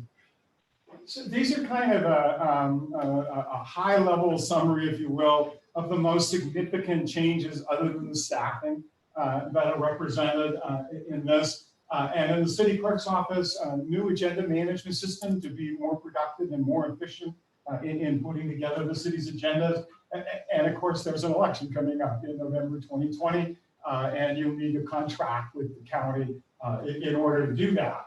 On the legal services area, this is a source of significant savings on one hand, sort of the core city attorney expenses, if you will, that's actually projected to go up in order to reflect more city attorney involvement in policy decisions, more city attorney participation in actual council meetings. On the other hand, as we look at current trends in the legal services you've been needing from a business perspective or economic development, that should be significantly down in the coming year. So actually net savings in legal services in your city attorney office of about over 200,000. As you're well aware, the finance department or the administrative service department's been working on installing a new financial management system. That's very close to done. The financials have been transferred over. Utility billing just recently went live, new utility billing system. Payroll is next. But the support costs, the software maintenance costs for that new system is going to be more expensive than the old system, and that's about $37,000 a year. An increased cost going from about $67,000 a year to a little over $100,000 a year. And there's going to be a new human resources module as part of that application And so that'll be 7,000. On the other hand, human resources identified offsetting savings of over 20,000. This is a unique item, goes to show you how long I've been out of the public sector, but there's a new mandated element to your general plan, the environmental justice element. And that's a state mandate. That's not discretionary on your part. And so you're going to need consultant services to assist with that. On the other hand, there's other offsetting professional services savings and planning of about 16,000. Educational partnership and kind of looking at new delivery models for education can see about 30,000 in savings for instructors. Moving into the police department, you have 26 taser units that are about 10 years old, and those need to be replaced. And there's a new software licensing maintenance requirements for their automated dispatch system and for their automated record system. That's 50,000 a year. And then the last sort of item is DUI testing, and this is really driven by two factors. One, much more proactive enforcement of DUI, combined with the county is now implementing a new fee for doing the DUI testings of $157 a test, which you didn't have before. So you have kind of an expanded volume as well as a new fee that you have to pay for that. And that's going to be estimated to be 20,000 a year. Kind of an optimistic note, in the animal control, animal regulation area, looking towards expanding the number of adoptions. But if that happens, you will have higher veterinarian service charges. So, and that's going to be estimated at about 10,000. In public works, the most significant change is getting the crew that works on illegal dumping some equipment to deal with that better. Mostly so they have some lift capacity, that if they're picking up old couches and old items, they're not doing that with manual labor, but to do some sort of mechanization or something. They're not 100% sure what this is, but something that will enable them to lift heavy equipment or heavy furnishings or whatever it is they have to remove that doesn't require them to use a crew to do that. And then the last item is there's already funds budgeted for a land management system, a building permit system for building, and with a relatively new code enforcement function, that would make sense to have those two be well coordinated. So some funding, 10,000 being requested for the code enforcement side to sort of augment or supplement what's going on, or hopefully will be going on with a better land management system. And this really makes sense with a new code enforcement operation, relatively new code enforcement operation to do that. So those are sort of the most significant changes reflected in the general fund operating budget. Next slide, please. And the second component of your cost really is that revenue sharing pass-through agreements. You have agreements with key sales tax reducers to share, in some cases, up to 80% of their sales tax revenues. And this is an interesting feature. While the metric, if you will, for determining how much you will share is sales tax revenues, the agreements don't directly say you sales tax revenues, you share general fund revenues. So in some cases, in similar agreements, you might just see these kind of sales tax sharing, if you will, just be a reduction in your sales tax revenues and focus on what are your net sales tax revenues, which would still be significant for a city of Shafter's size. But because the agreement does not call directly for sales tax sharing, but says you will share from your general fund, you really need to account for this sort of separately from your sales tax revenue. Of course, it's driven by what your sales tax revenues are. So if they're up, this is going to be up. If they're down, the sales tax sharing. And historically, going back about 5 years and looking at what you've shared in revenues with what your sales tax revenue, it's right around 48%. And so for projection purposes here, just really have it just track that. Whatever our sales tax projections are, we're assuming this, the pass-through agreement will be 48%. That's not a perfect formula, but I think it's a reasonable basis, again, for trying to get a order of magnitude feel of what your sales tax sharing will be. It's a significant obligation. It's not like, and in the past, you've budgeted for this in your capital improvement program. And I understand this, we continued that here because it's not really a department operating cost. On the other hand, it does sort of skew what your capital project costs are and make you think that's a discretionary decision to spend more or less on capital projects, when depending upon what your sales tax revenues are, this pass-through is not discretionary anymore. It's an obligation you have. Next slide. So this is kind of with reduced sales tax revenues, reduced pass-throughs. So in 18-19, which was kind of your peak of sales tax revenues, you shared 8.9 million of those. And so based on the reduced revenues, we're 8.1 million this fiscal year, down to 7.4 million next year. These numbers will go up if your sales tax revenues in fact turn out to be better. These numbers will probably also go down if the sales tax revenues turn out to be too optimistic. Next slide. And so the third kind of component, if you will, of general fund expenditures is your capital improvement plan projects. Very lean. And this really reflects two considerations in proposing a pretty lean capital improvement program for this coming fiscal year. And the first one, of course, is fiscal uncertainties. The thing that you can most easily kind of turn on and turn off, if you will, is your capital improvement plan projects. Things get better, then you can move forward. Things aren't so good, you can scale them back. So it kind of reflects the most flexibility you have in your general fund expenditures. But it also reflects the fact that you have limited engineers, you have limited project management capacity, and you have a pretty significant backlog of capital projects, not just in the general fund, but in streets and in water and in sewer. And the reality is you never want to be in a position where you're launching more capital projects that you think you in fact can effectively manage at any one point in time, that you can effectively design, that you can effectively do inspection on. And if you're contracting out some of the design, you still need to have contract management resources to make sure that your contract people are doing the work that you've done. So this is a bit of a pause. That's kind of healthy anyway, because it's going to help us better match workload with the resources we have available, because you still have a significant backlog of projects that are going to go forward in the coming year. This pause is going to be good to better make sure we have a better alignment between resources and projects. And I don't know, Gabriel, if you had anything you wanted to add to that?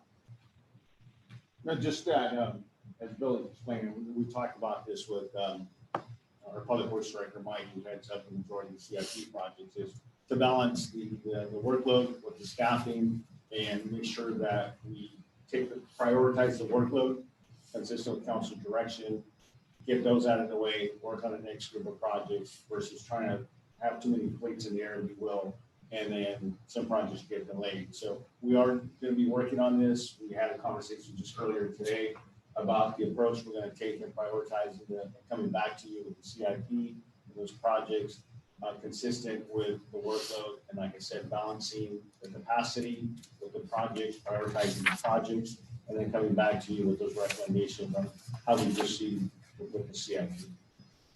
And the CIP city improvement projects, that's what CIP. Capital improvement. Okay, got it. Projects. And so none of the projects, so you can basically look at it that the projects that were listed in 1920 are getting chilled. We're not eliminating them. We're not recommending to not move forward. We're just chilling them, regroup, reprioritize, and then come back to you with that same list of projects more comprehensively based on the workload and the prioritization of the projects based on us moving forward. So I just want to make that point that none of those projects are being recommended to be eliminated from the CIP. We're just chilling. And I think it's also important not to raise community expectations or even council expectations that certain projects are going to move forward in this next year, for example, when as a reality, there's maybe a fair amount of study and design that happens first. We're concerned about our financial capacity to actually do them, given other priorities and other concerns. And so by rethinking the scheduling of some of these projects, we can avoid raising expectations that are not realistic. Next click, please. So here's what's happening with the capital improvement plan projects, with the capital infrastructure projects, building facility project. If they're already in progress now, they're going to continue to go forward. And you have a number of projects that are in progress now. We're projecting funding those, and those are going to move forward. You had several key expensive projects that were in your 2019-20 budget that have really just not moved forward at all. And if they haven't moved forward, they're still in the CIP. They're still in your capital improvement plan. I'll show you that in a minute. But for the most part, they're in year 2 of the capital improvement plan. Okay, so they're still here. They're still on the radar. Given physical uncertainties ahead of us, let's not make commitments that we may regret later. Let's make sure that we, in fact, can financially afford these projects and that we have the project management resources available before we raise expectations on those. And again, there's going to be an opportunity and the mid-year budget review. If financially we seem to be doing better sense of what our resources are to manage these projects, better sense of priorities on these projects, there's some possibility these could be reconsidered, their scheduling. But again, you know, I would only urge caution and make sure that the facts of the revenues that you're bringing in, once some of these other issues, especially the correctional facility closure and its impacts are clear, sales tax impacts are clear, you have better information to make better decisions. Next slide. And just to emphasize this, the only project that's actually a new project, if you will, in 2019 is finishing up your corporation yard relocation, getting your vehicle maintenance shops transferred to the new site. And even then, this isn't necessarily construction money. This is just let's study and design. What we need is the best facility to be there. In my experience, ready, aim, fire is almost always the right order. Before we try and anticipate construction costs, let's make sure we have a good sense of what those shop needs are and how we can maybe either best use facilities that are already there for remodel, whether new facilities are necessary. Let's study and design that. And then again, potentially consider how we move forward at the mid-year budget. Next slide, please. And this is just sort of a high-level summary of what this looks like. Again, you can see in the furthest left-hand column for the, I don't know, about 10 or 12 projects that are there, 12.1 million between carryover from the prior year and the new projects is what you had budgeted in the current fiscal year. Almost hesitate to call it the current fiscal year because in 20 days it won't be anymore, but it's the current fiscal year. This would have been an extraordinarily ambitious undertaking, even if you had $12 million, which you did at the time the budget was adopted. We took a look at what we're projecting as commitments for 2019-20 for the current year. I have to point out, on a cash flow basis, you will probably not spend all of this money by year end. But by projecting the expenditure, we show the commitment to finishing that project. So we take a conservative approach to what kind of fund balances do we need to end this year with. So some of these projects may or may not actually get spent by the end of the fiscal year. You may have commitments to spend this money. I think the money for land acquisition is the best example of that. You have 1.1 million you already committed to spending back in December. But you are currently in negotiations to acquire some property that when you acquire it, you will turn around and sell it to the Parks and Recreation District. So that's why that's being shown here. You may actually wrap up your negotiations by June 30th. Maybe you do, maybe you don't. But you're firmly committed, I think, if you can reach agreement to acquire those properties. So this shows the expenditure commitment to finishing that project up. Even if on a cash flow basis, you may not do that. You are poised and ready, for example, to finish up those street improvements at the job center. Are you going to spend $2.4 million in the next 20 days? No, but we want to make sure the funding is there and committed to do that project, which I think you may see in front of you in the not too distant future to at least go out to bid. So I don't want to indicate, projected for the current fiscal year is about 8.3 million there. Again, on a cash flow basis, you may or may not spend that, but these are projects you're well along with. I think you're committed to going forward with. And so we want to make sure we reserve the funding for that.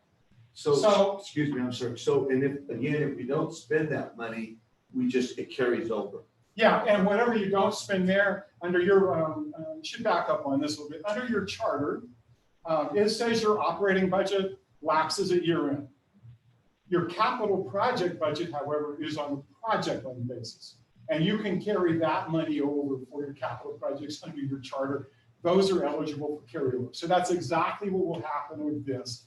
At year end, Sylvia, probably more than your new administrative service director, she will look through these projects. She will see how much was actually spent. And based on this projection, whatever is unspent, she will carry over. And this is a way we make sure that you have funds available to do the carryover, is by assuming that you're committed to do that through you. Now, these things happen because we are a charter city, that it carries over, or if we were not a charter city, would it still carry over? I'm just curious. I'm just trying to learn. Yeah, so for example, let's just take the land acquisition, because that's where I think you are potentially the closest to wrapping this up. There's 2.1 million in this number, that's for that acquisition. If that doesn't happen by year end, that 2.1 million will get carried over. Okay, thank you. I think maybe another good example there is the corporation yard relocation. Whatever's unspended from this 383, that will get carried over. That's pretty far along, by the way, that project. But so whatever is unexpended, it'll automatically administratively be carried. For the next projects, however, when we look at those other projects that were budgeted in 2019-20, for which really no significant progress was made, the Aquatic Center is kind of a highlighted one for that. City Hall, either remodel or moving forwards, candidate for that. These are projects that have really just not moved forward in the current fiscal year. Normally, those might be candidates for carryover. But we're recommending, given that we didn't make a lot of progress on these projects this fiscal year, and rather than raising expectations, we're going to make much progress on the next fiscal year. They haven't gone away. We're still projecting funding for the Aquatic Center. We're still projecting funding for Manual Park, still projecting money for City Hall.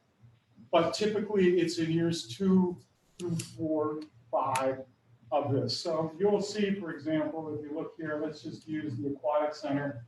$2 million was budgeted for this year. It's about halfway down the Aquatic Center.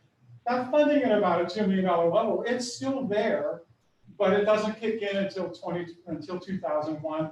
And what I've done in order to get all of this on one screen is I've combined the last 2 years, 23, 24, 24, 25 into one column. So you can see City Hall replacement is still in the CIP. The Aquatic Center is still in the CIP. The police substation is still in the capital improvement plan, acquiring the barn, I think, for potential parking lot expansion. These projects are still here, but they really rescheduled them, deferred them till years 2 to 5, somewhere years 2 to 5 in the CIP. For the most part, it's gone to year 2, in some cases being realistic again. Before you can build, for example, any improvements in City Hall, well, man, you got to study the feasibility. You got to decide what it is you actually do or don't want to do from a programming perspective. Then you got to design it. Then you got to go out to bid. So you're never going to study, design, and build a project in 1 year anyway. So try to be more realistic in how this is done. Some of these projects, like the fiber project, like the Betts Hall, we've really just taken last year's capital improvement plan and just moved them a year forward because we've moved a year forward. So there's nothing on this list that's a new project in terms of the capital improvement plan. Maybe rescheduled. Obviously, the priority of some of these projects you'll need to reconsider when you're considering that year's budget. There are no new projects in this 5-year CIP. They are all either based on your 2019-20 capital improvement plan and being put forward, or they're the prior, or they're the 5-year CIP you had before, and we've actually moved them maybe a year forward to reflect into the years going by. But there's no new projects in the proposed 5-year CIP. And again, we're making, at this point, a minimal commitment on the capital side. This is where you have the greatest flexibility in your budget, and we're recommending, at least at this point, given the uncertainties facing us, we should move forward and complete the corporation yard project. I will tell you, your public works director is really, really emphatic on this. And it makes sense. He's the one that has to manage those programs. So, so making progress on this, completing a project that's in progress. Let's finish that. Let's keep our powder dry. Maybe we reconsider what we can do or not do at the mid-year budget review. But let's also not create expectations that certain projects are going to move forward when, given the financial situation, may or may not be able to do that. Okay, what's that ERP replacement? That's our financial management. The Munis system? Oh, okay, that internet, okay. Okay. Next slide. Community correctional facility. Closing this facility, whether it happens sooner or later, is going to have an adverse impact on the general fund. It's just a question of how big and how soon. But it's going to do that. The budget you have in front of you is based on 9 months of operation. Now, whether that's too long or whether that's too short, 9 months was kind of settled on as being a reasonable time frame to provide a budget. It's unlikely that this facility is going to operate throughout the entire fiscal year. But I think Trevin Barber, who was the analyst that worked with the chief, and they're working together, felt that 9 months was a reasonable time frame. So if you will, the annual budget that's sort of shown there is really kind of 75% of what it might otherwise be perceived to be. And if you look at the numbers, and we'll talk about this at the next workshop, which is where we're going to look at the special funds, but we really need to mention it in the general fund context because there are going to be general fund impacts to this closure. Right now, it looks like it will end 2020-21 about 2.81 million in the hole. And one of the things I want to point out in that assumes they pay their fees to the city. So if we assumed you weren't going to be getting those fees in the future, it's maybe not actually this bad.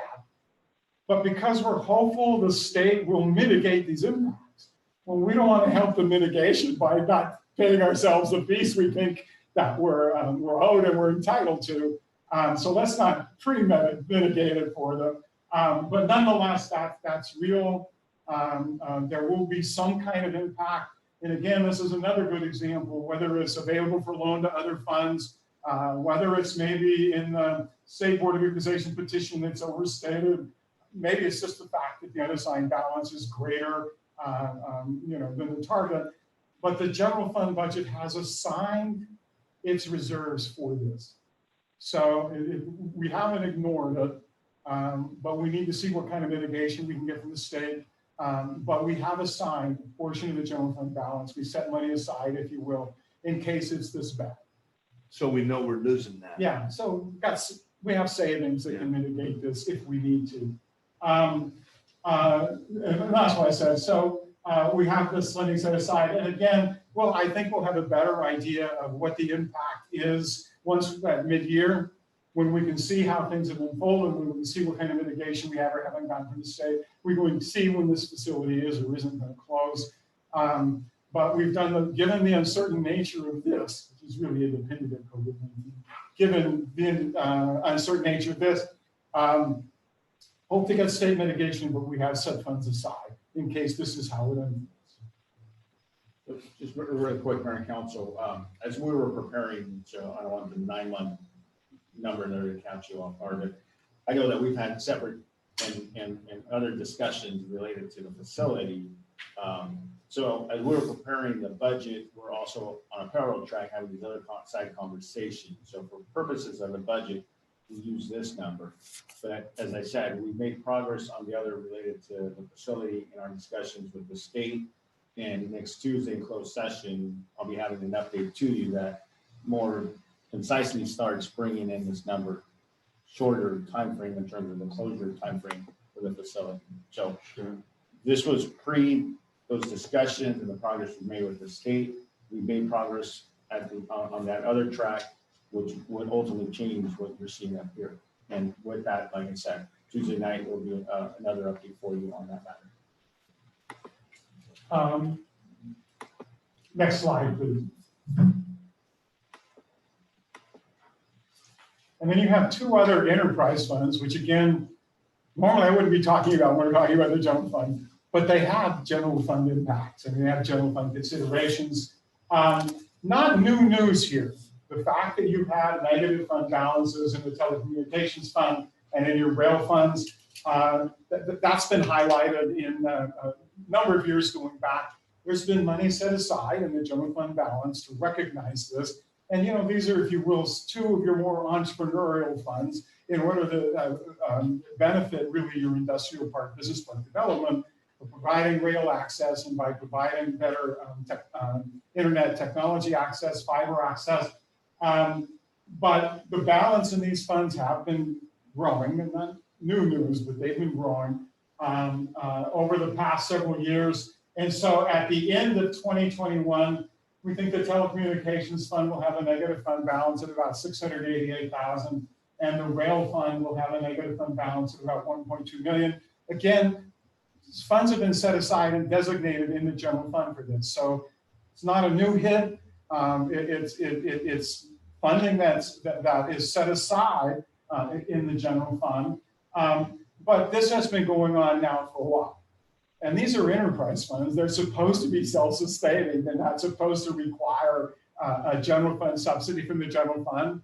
And if they do, that's potentially okay too, but then that subsidy should be recognized every year. Not on the idea that this is a loan to these funds, but that in fact, on an ongoing basis, they're going to need some kind of subsidy. And to the degree that the general fund benefits from the revenues that the business parks otherwise provide to you, it can be a reasonable decision to make from an economic development perspective, but it should be a conscious one if that's what's going to happen as to what a reasonable level of subsidy would be, if necessary at all. So one of the commitments is in this coming year, the staff really needs to provide some kind of analysis of what's going on. And these two funds come up with might very well be a multi-year strategy to reduce these deficits or recognize that ongoing subsidies are potentially necessary. You do have the money set aside to take care of this fiscal year. But I think it's important if these are enterprise funds and they're intended to cover their costs like water, sewer, refuse, need to have a plan and a strategy for doing that and address that more full on, prepare that analysis, present it to the council, and then make some decisions moving forward about what can and can't happen. So you, Gabriel, we're putting a plan together to mitigate that.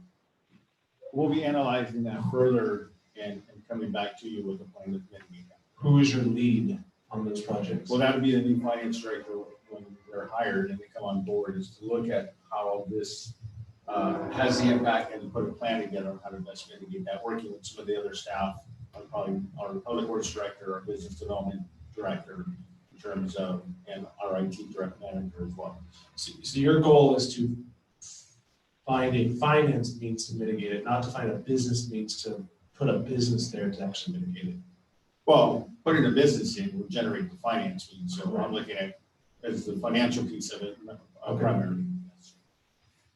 Yeah, I should point out here, this is negative fund balances from an operating perspective. If you look at the balance sheets for both of these funds, well, they have positive net assets, but it's invested in the fixed assets that they've built. And whatever the value of those may be, you can't meet payroll with them. So, it's, so in any case, it's not new news. These deficits get a little bit bigger in 2021, but they don't get, it's not like they double or triple or get significantly better. It's really just been kind of a continuation of a long-term trend.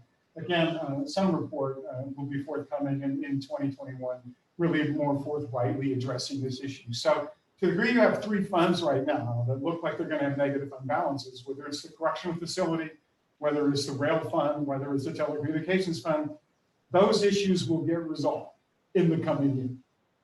Those issues will get resolved. Next slide, please. So just sort of the next steps, this is just sort of a recap of where we've been in this budget process. Well, obviously today is June 11th. We're dealing with the general fund in about 4 more days.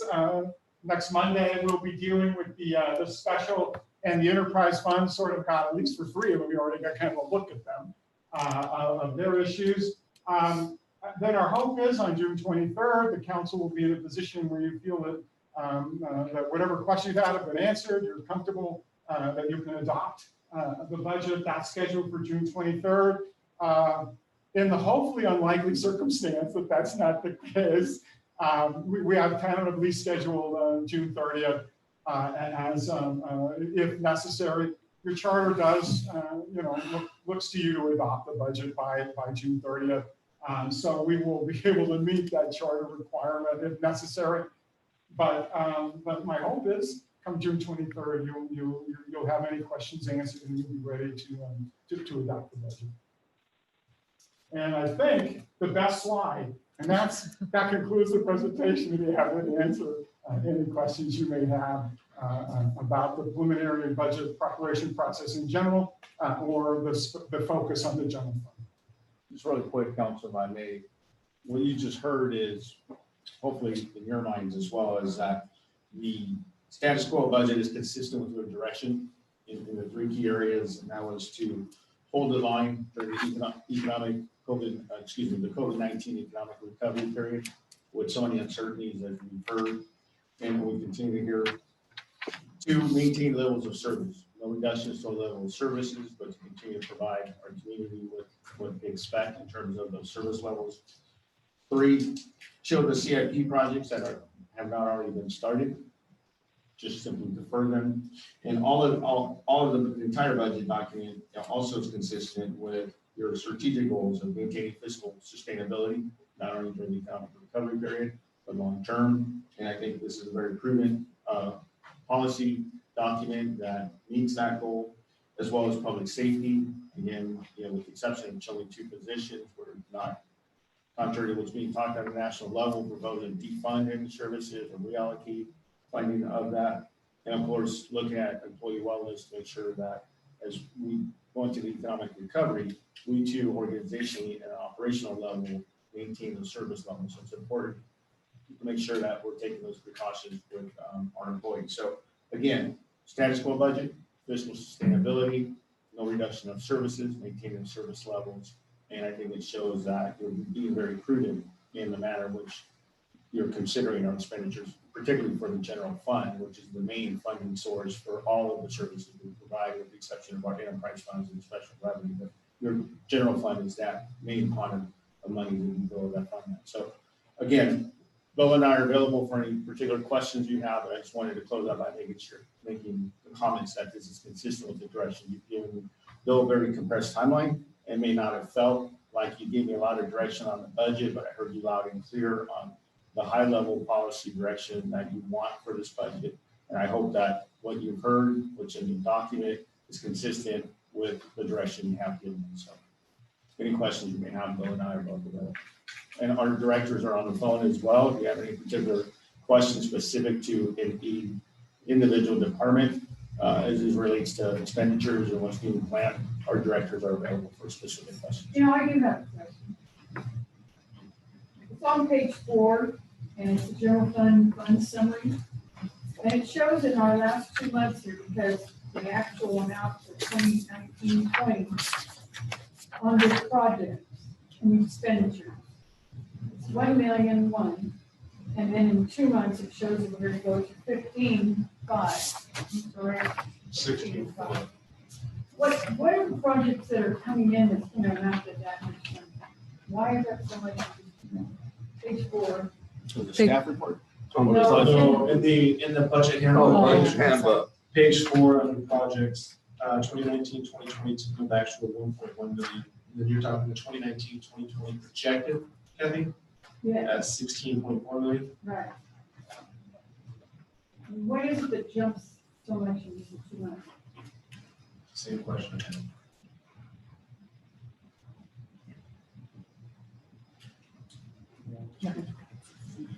I'm not on page 4 of the budget book? Yes, sir.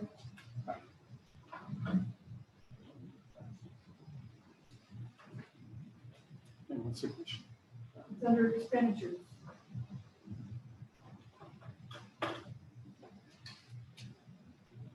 Which line item, Councilmember Powell? Well, it's under the projects, see expenditures of general government, public safety, community services and projects. And you go across to the 10 month, 2019, 2020. 1.1, and the projection is to get 16. So I thought if I asked it now, maybe staff would even know. Yeah, that's just showing what was at the end of April, what had been spent. And in some cases, especially on the capital project side, again, a lot of expenditures that actually happened to that period. And that's maybe one of those examples of where in our projection for capital project expenditures this year, it's not necessarily based on cash flow, but our commitment to moving those forward. So in some ways, the 10-month number is helpful in getting a sense of, is some of this likely to happen? In some cases, the 10-month number isn't necessarily helpful in showing future trends. But that's one of those cases where, especially on the capital project side, you look at it, a budget that thought you would spend 12 million, current commitments 8, and some of that not going to be expended this year. I think what you're looking at is going to make a difference there is that 10-month number, which may or may not be helpful in discerning trends. No, I don't think that answers the question. So there's a $15 million gap between 10-month and in 2 months, right? So 10 months we're at 1.1, and somehow we're saying that we have $15 million of costs floating around the air for the next 2 months. Now, you are correct. Some of that could be costs that haven't been incurred yet, but and that having staff on the phone would be helpful. And I don't want to point you out, Mike, but I think most will be under your purview.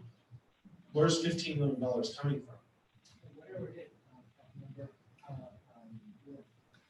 The large scale projects that I have knowledge of, I don't know, I don't have a copy of the budget in front of me, but fulfilling the courtyard relocation, completing the Southeast Shafter Sewer project. There's the water treatment projects, of course, and there's street improvement projects that are in design or that are on the verge of being put out to bid. So I think we're looking at least a few million, 5 to 6 million there just on the ones I've listed, but I don't have the information you're looking at. So those are just a few that come to mind. Well, I think that's probably my question is, what happens to those projects when they don't move forward? Especially the Southeast one. I mean, wasn't there a time commitment even on that? But that project is essentially complete now. So whatever was programmed in the CIP has either been expended or will be expended by the end of this fiscal year. So it can still come up within these 2 months. I can. We don't even have 2 months left now, do we? Wise men say, only fools rush in where angels dare to tread, but let me take a stab at this. When you look at the number and the differences, one of the big differences when you go down to projects, and that only shows $1 million there. Again, in the past, you have budgeted your pass-through on revenue sharing as a project. Well, that pass-through hasn't happened yet. And that's a big factor. That's about $8 million worth of expenditures that just isn't here yet. It will happen at year end, but it just isn't here. You also have that big backlog of projects where they haven't moved forward. And so I would say if you just track those top 3 numbers that are really the operating expenditures, there I think you get a pretty reasonable reading of what's happened through the first 10 months and what our year-end projection is. It is that project number that is really skewing what looks like, how can we possibly spend all this money? Have you underestimated it? I can only tell you that as we, working with the departments, took a close look at what we think is going to happen through the year, regardless of what happened at the 10-month mark, doing projections of what we think we're owed or commitments we think we're going to have. through the balance of the fiscal year. Some of this may be accruals, where cash disbursement wise, maybe some of this won't happen by June 30th, but it doesn't mean the underlying liability, the obligation won't be here by June 30th. On the same item that we're discussing here, on the projects, it was actually budgeted for 2019, 2020 for 20 million, right? And then 2019, 2020, 10-month actual was only 1.1 million. And projected was for 2019, 2020, only 16 million. So at this point, there's like a 4 million savings there. But don't we have where it shows the itemized fund activity detail sheet? Again, projects for 2021, that has just really two numbers in it. The 50,000 for study and design and your pass-through obligation of revenue sharing. And that's why that number is still significant. It's more than the 50,000, but that's because consistent with how you've budgeted for the revenue sharing in the past, you've included that in the projects category. I tried to break it out here as kind of its own category. So it's separate from the departmental expenditures, separate from the capital improvement plan expenditures. But that's why that number, you're seeing that get affected by two things. One, the fact that we're just not budgeting for a lot of capital projects to move forward. And that number itself includes 7.4 million for the revenue sharing. So I'll backtrack. You are correct. It's budgeted at 20. We're projected at 16. We're showing at 1.1. If I move on and go to 2020, 2021, and based on exactly what you just said, which you nailed that. So we put a chill on projects. I get that. So we budgeted for that chill. The problem we have is if you have a $15 million gap, what Kathy I think is going to insinuate here is if you've got that big of a gap, either we have projects that will linger over to the next fiscal year, which is fine because we budgeted for that last year. We would just like to know what, at least from what I'm understanding, I would like to know what those are and how much we would be talking about lingering over, because that would change your projected projects amount for the 2020, 2021 fiscal year, correct? But I think that normally, I'm given that there's a sheet in here that gives the breakdown. This project. Yeah, no, we saw that on the presentation, but you are correct. It's not in this book. Not that I've seen. Like an itemized, like this is how much we used already, and this, under this category as the project category. You know, where the money's at, maybe that next. Will you go back a few slides? You know the slide I'm talking about, Yasmina? It's a projects list of slides. Oh. The CIP project. Right there. Yeah. So that's what, Gilbert, that's what you're talking about there. Correct me if I'm wrong. Right. And so. But how much of all that money has been used? I mean. Correct. And I think that's, and I don't know, that's a piece of it. I get that. There's more projects that, TCP fund projects and things of that nature that fall into this category. So I recognize that. It's more than just what we see here. But I guess my ultimate question comes down to the fact of we've done I know we've done more than $1.1 million in projects. I mean, Lord have mercy, how many TCP projects have we done in the last year and a half, 2 years, right? So I guess my question is, if we're not budgeting for that in 2020 or 21, we're saying that's going to happen in the next 2 months. Let's assume it doesn't. That money is going to come out of the next fiscal year, correct? Are we capturing that cost somewhere? Yeah. What will happen, although we're showing 8 million in expenditures in capital projects in 2019, 20, it's unlikely you will actually cash-wise disperse all of that. But whatever you don't spend of that 8.3 million, which we've already taken away from the projected ending fund balance, whatever you don't spend will be carried over. But you will also have those savings in the general fund balance that you will be able to carry over to match them. This is just the most conservative way of trying to account for those projects. What I was saying by the fact that year to date, you're only showing about $1,000 expended is, yeah, it's 8 million is not going to happen between now and June. And again, I try to give some examples of that, but the best examples are those the street improvements for the Job Access Center. That's not going to be 2.4 million spent this fiscal year in the next 20 days. the 2.1 million for land acquisition is not going to be spent in the next 20 days. But by including that in this column for projected, we commit those funds and we make sure that we budgeted for them conservatively because they will be carried over. But just as the balance will be carried over, then you will have an ending fund balance that is exactly that much higher when you end the year because you didn't spend all the money. Does that make sense? Yeah, we don't spend our money. I think what we're requesting is a fund activity detail on just that one line item for projects. Yeah, that's the request. Yeah, so. And this is one of those examples of wanting to match resources with capacity. Much of this 8 million will be spent in 2021. And so if that's what I'm saying, it's not like you won't see any projects happening on the street. You No, will. not. Yeah, so- Line item only. That's what we're just. Yeah, so what I'm understanding there, when I look at this number and I back out the pass-through, it leaves us the CIP project, like the 12 million, and then the 8.3. What I'm understanding that you're asking for additional information is that we've only expended the 1.1, right? What are these other projects that we have or have not spent any monies on, and a breakdown of what they are? Is my understanding that? Yes, and what projects have recently started that we have not incurred any cost on quite yet, but we will end up incurring a cost that may not be known, right? So we're talking about a $16 million budget in projects that we say we're going to spend for 2020 budget. 2021 comes and we're saying we have a $7.5 million budget. Some of that's going to pull over to 2021. What are those projects? Because then, in my mind, that changes what I see here on the screen.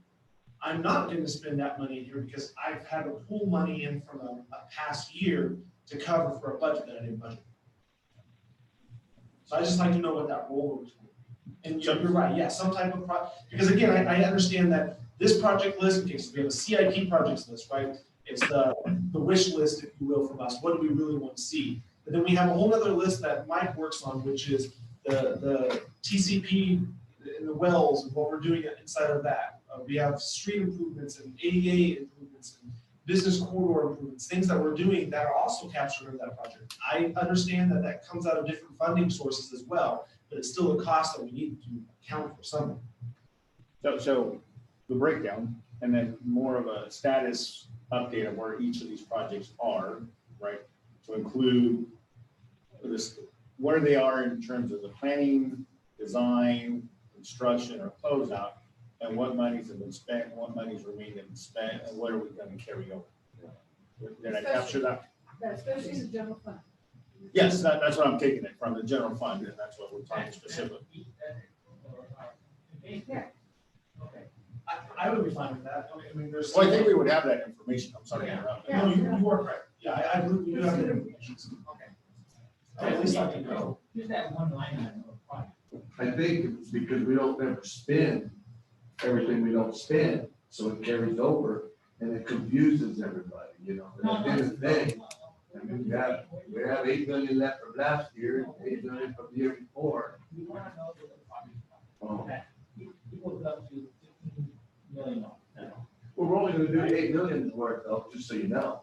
But the confusion that it ensues when you But see there's- these numbers. Right, but did I capture the inquiry? You did. And I think that would help the understanding of, I know we're gonna spend more than the 1.1, and I know there are costs that have not been spent to date, but they're lingering in la la land, or AP, if you will, that we know that's going to be, that's gonna hit in that time frame, 2, 3, 4 million probably. But then I also know that there's some projects that we have to figure out, you know, okay, we're gonna carry those costs over to the next fiscal year. Did we cover those costs carrying into the next fiscal year? If we did or didn't, what does that look like for the CIP projects? And obviously, we're putting a freeze on it, but there's still a proposed amount of money that we're gonna be working. So let's just, And that's part of when I talked earlier about the fact that Mike and I are talking about coming back to you on more comprehensive overview of the CIP. We'll provide that to you. That's what we're talking about providing to you, is that level of detail for each of the projects, where we are based on priority. Here's what we're projecting of which projects will move forward and which fiscal year, to give you a breakdown and what we think we're gonna spend in whatever phase of the project that we're gonna undertake. The other question I have, comment I might have is, in the past, as well as today, we know what we need police officers. And I know that we're proposing to fill 2. Why are we not proposing to fill all 4 that we also authorized prior to this time? Because once we start today to hire this officer, it's going to take us a while to really see him on the street. And to delay the hiring of 2 more is a concern, not just for what we have today, but in our growth that's coming along. And I would like to see us, and I see you projected 250,000 to cover those additional 2. Well, you have to get it somewhere else to make it up. But I think that we ought to look at it. I really do.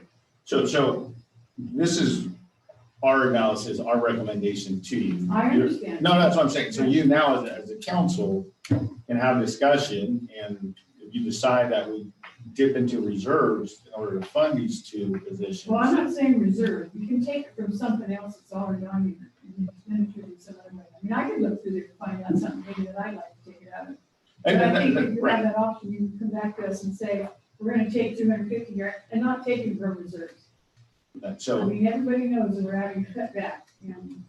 So this is the discussion you're at now as a Right. policy, and then you're, as a council, you're saying, we want you to go back, fund these 2 other police officer positions, look in the budget, to come up with that money, and then come back to Questions us. would be asked.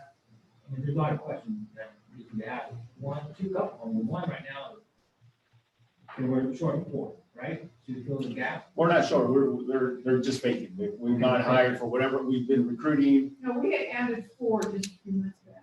No, we've also had some officers that recently resigned, and so these are positions. The 4 that are vacant are not necessarily the 4 that were authorized before. Those are going to fill. The chief can talk more specifically to those, but we also have had some resignations lately of officers. So in total, we have 4 vacant positions, right? It's not necessarily the 4 that have gone unfilled, that the ones you previously approved. It's not those, right? So there's 4 vacancies in total. We're proposing 2 in order to We didn't want to maintain. have any vacancies, is what I'm trying to get at. We didn't want any vacancies, they should all be filled. And so we're still going to be short 2 because we're going to hold off for 2 more years or another year. Right, so as I said, in looking at the budget and trying to hold in mind, we identified, and the chief did as well, is here's how many positions I can fill. If we keep 2 unfilled, it's not a detriment to officer safety. Now, you as a council, you're directing, this is, like I said, at a policy level, this is the whole purpose of having these study sessions. You as a council directs me to say, we would like to see those 2 positions filled, go back, look at the budget and find the monies. Then that's the direction I will go back, work with my chief and the staff to look for those monies, come back to you and say, yes, we've squeezed every dollar possible. We came up with half of that. We need the other 125. Then that recommendation might be out of reserves or the unassigned, for example, right? But I'm not necessarily saying it would be the unassigned, but that's an example of what I'm hearing. I have a question, but can I speak to the chief about? Yeah, certainly. Chief, Z, you there? Yes. Yes, sir, I'm here. Okay, my question is there any academies currently running, even though with this COVID-19 situation going on?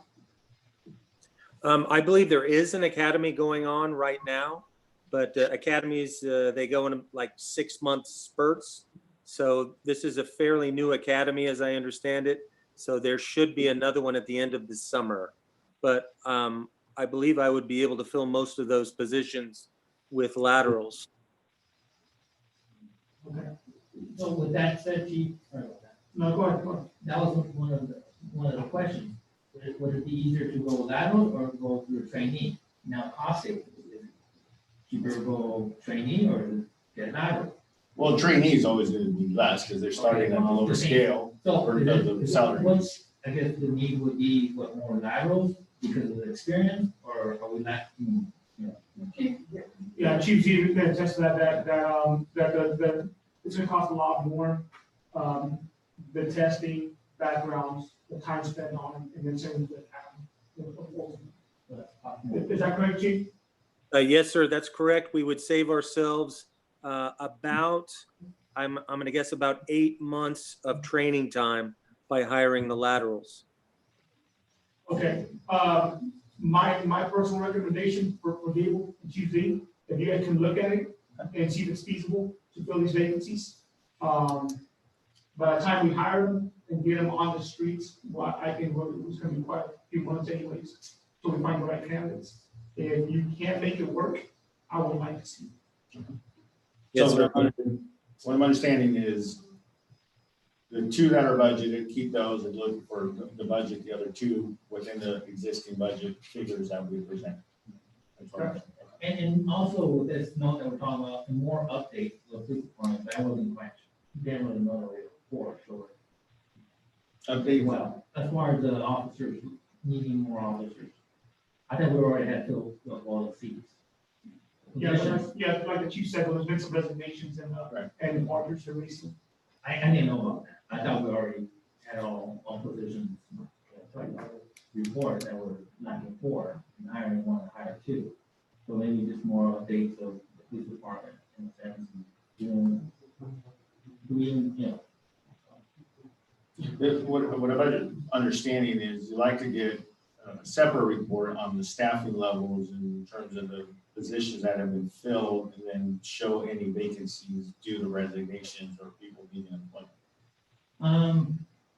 Then one more, okay, well, for example, I wasn't sure, I didn't know we're needing or lack of four. And now we're in the need of some, you know, maybe, you know, we could address this sooner, or I don't know, I just thought. I think your CM report, I think your CM report actually says that we have some still lacking for whatever reason, one way or another. I believe Chief had talked about that a few councils ago, that he was still trying to get those guys hired, trying to get them on. I knew about two, there were like two in the academy or something, or lateral or something. Yeah, he's been I know that we brought guys on, and as soon as we brought guys on, we had guys. Okay, so maybe just a current update where we're at, maybe I didn't read the whole report, so I'll take that upon myself. Right. So I just want to understand though that we're not saying that there's always, I think the chief would always want more officers. I've never worked with the chief. No, I know. I'm just saying, I've never worked with, and no offense here, Chief C, I've never worked with police chiefs that didn't want more officers, right? What we're saying here is that there's not a need for four more, that we're short-staffed. I think what we're talking about is the fact that there's X amount of authorized positions and there's 4 vacancies of those authorized positions. So I think once we were to fill those, then you would be at full complement of those number of sworn officers.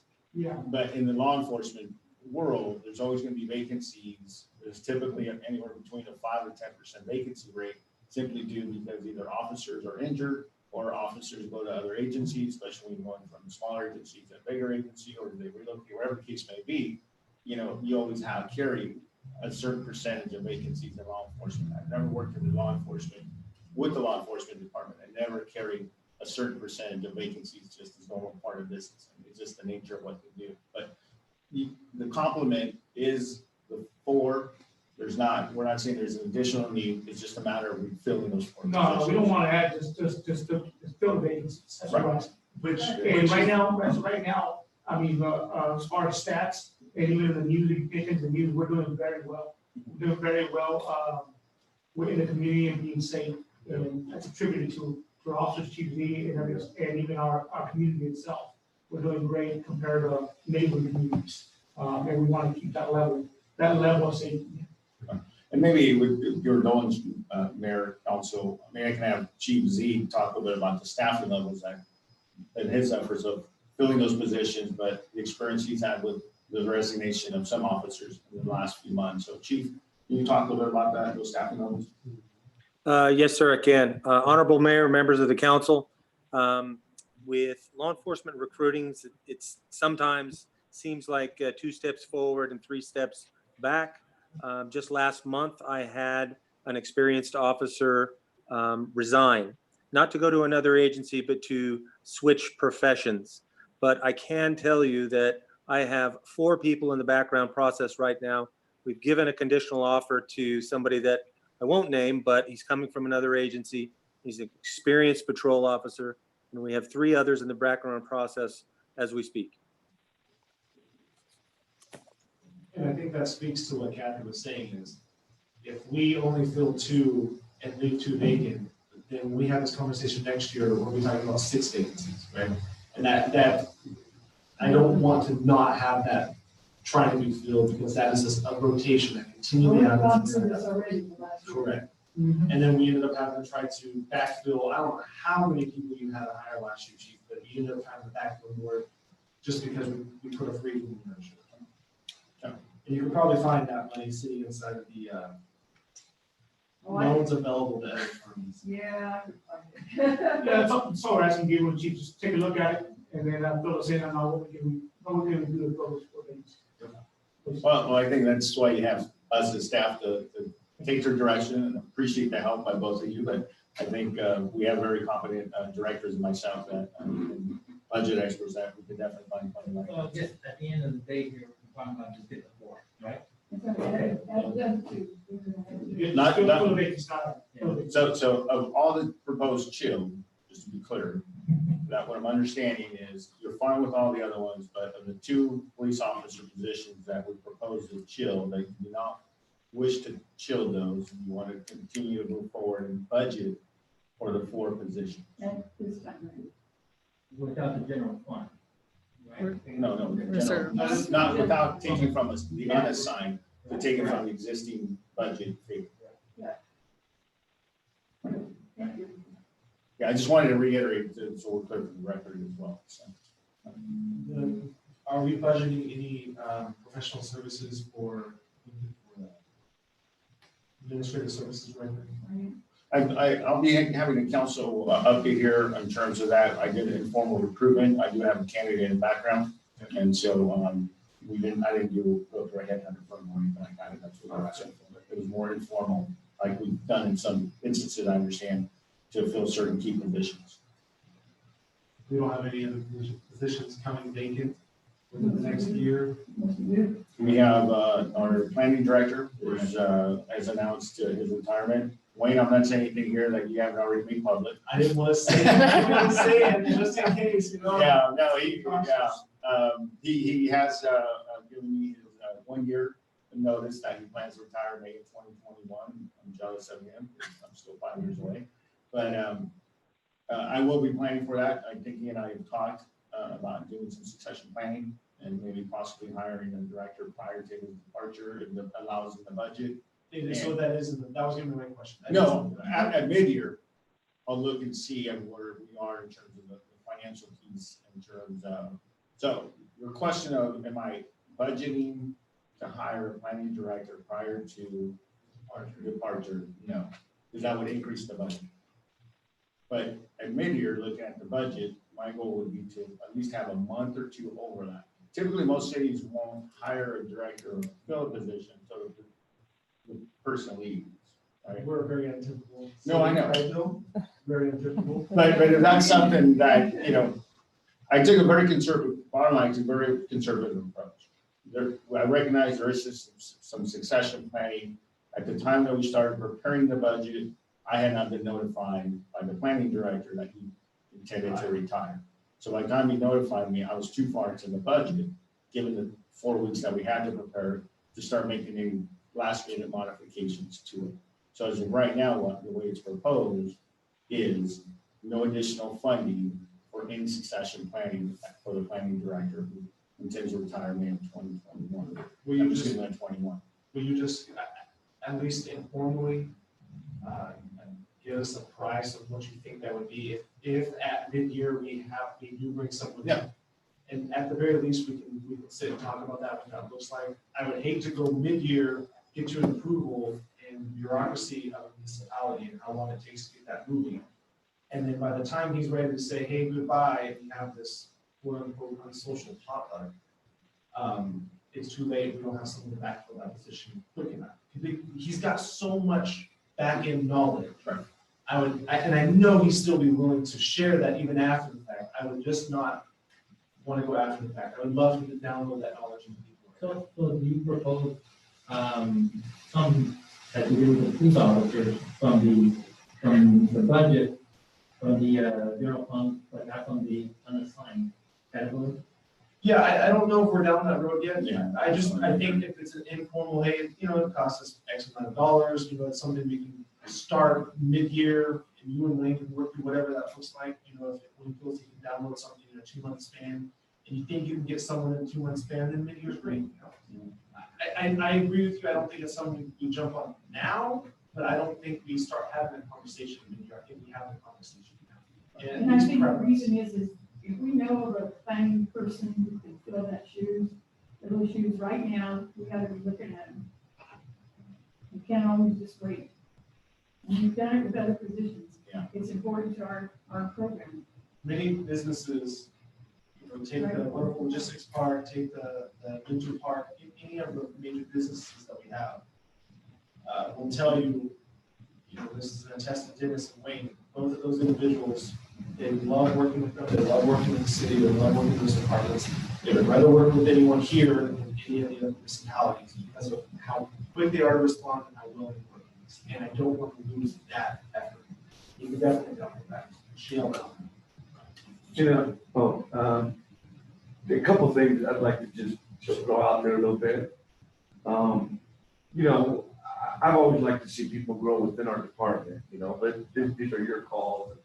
These, the council members, but obviously your call. But I would like to see like guys in our department, like Kathy says, maybe mentor Wayne, and, as long as, they have the qualifications, like if they're engineers or things like that. I'd like to see guys and, just move up, if they're, like Kathy says, qualifying, and we can kind of make sure they do it or work hand in hand. But at the end of the day, that's your decision.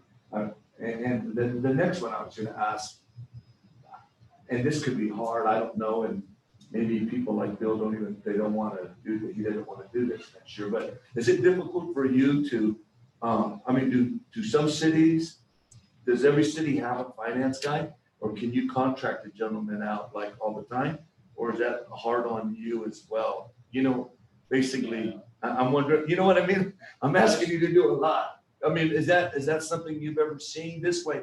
In a way, This was an exception. yeah, in a way, like, I kind of look at it like we don't have to pay someone a retirement. We don't have to pay someone benefits. But then again, it's not fair to you as well, because you probably have to do a lot of more work. But and I don't know if, too bad you don't want to get out of your, under your comfort home and come and work for us. But you know what I'm saying? Maybe is it normal? Can you contract this service out, or is it hard? So before I answer directly about the position and contracting out, PERS has changed their rules for one, in terms of what's an independent contractor and what's an employee. And so it's gotten very difficult to contract out under new PERS rules because they've tightened the reins on what's an independent contractor or not. Basically, they've challenged when you had consultants working in key positions within an organization, they've come back and said, no, that's technically an employee. Even though they're retired, you can't categorize them as a PERS, a retiree annuity, and they will come back and say, you can't have that person in that position, because otherwise it impacts the retirees' benefits, and it puts them at risk to potentially have to pay back monies to PERS if they later determine that they were technically an employee of that organization. So I would caution that it's not a model to go down that path anymore. In the past, a lot of cities did do that. Oh, they did? Yeah, you would contract out for a lot of planners, engineers, financial folks, but over the years and more recently, PERS has really tightened down the rules on what's truly a consultant. Oh, I see.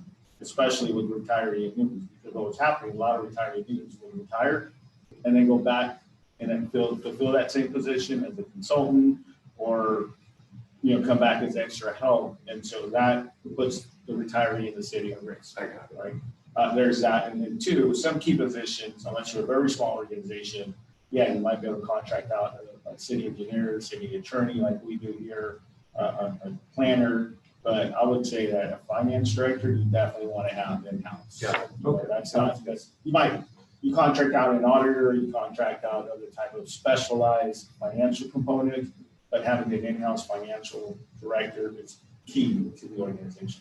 Yeah, I just thought of that because, I mean, you did a really good job under these circumstances and did everything like within 30, 45 days. And I appreciate you, Bill, coming on board and helping us. But I was real impressed with the way you did this. And I'm thinking, your hair is still dark. I'm thinking maybe you No, can still handle it.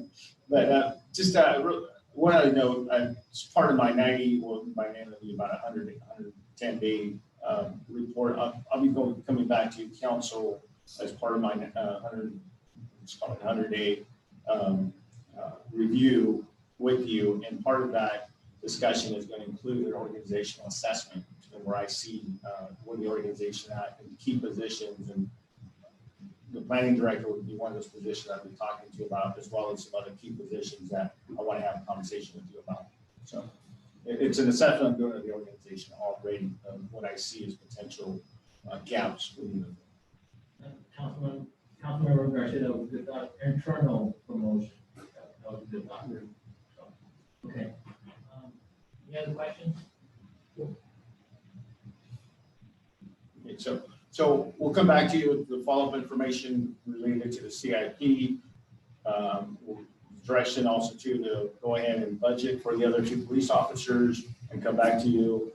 Those are the 2 items, and anything else from council as it relates to the general fund. The next steps here, as Bill said, given the timeline to finalize the budget, is enterprise funds and special revenue next week. And then based on the direction from today and next week, with the exception of that separate report for CIP, we'll fund the 2 police officers included in the general fund budget. So when you see the next draft, it will include those. And then any discussion and direction we get from the enterprise fund, and then the final document you'll see will include all the items you give the direction to include it or not include in the budget. Fair enough? Yes, thank you. Thank you. Can I get a motion? Can I get a motion to adjourn? I'll make the motion. A motion by Councilmember Gibbons, second. Me. Oh, sorry. You take it, girl, you take it. Here's looking my head too. Not yet, second. We have a motion by Councilmember Proud, second by Councilmember Gibbons. Okay. All in favor? Aye. Okay, we're adjourned. Thanks, everybody. Thank you for Sorry. the water. Oh, you're welcome. Hey, thank you. Thank you, Bill. Just. Oh, well, thank you very much. Check trying to get you down. Now, who's general? General Shafter, I work at the high school. Right now? So, Nice showing. thank you.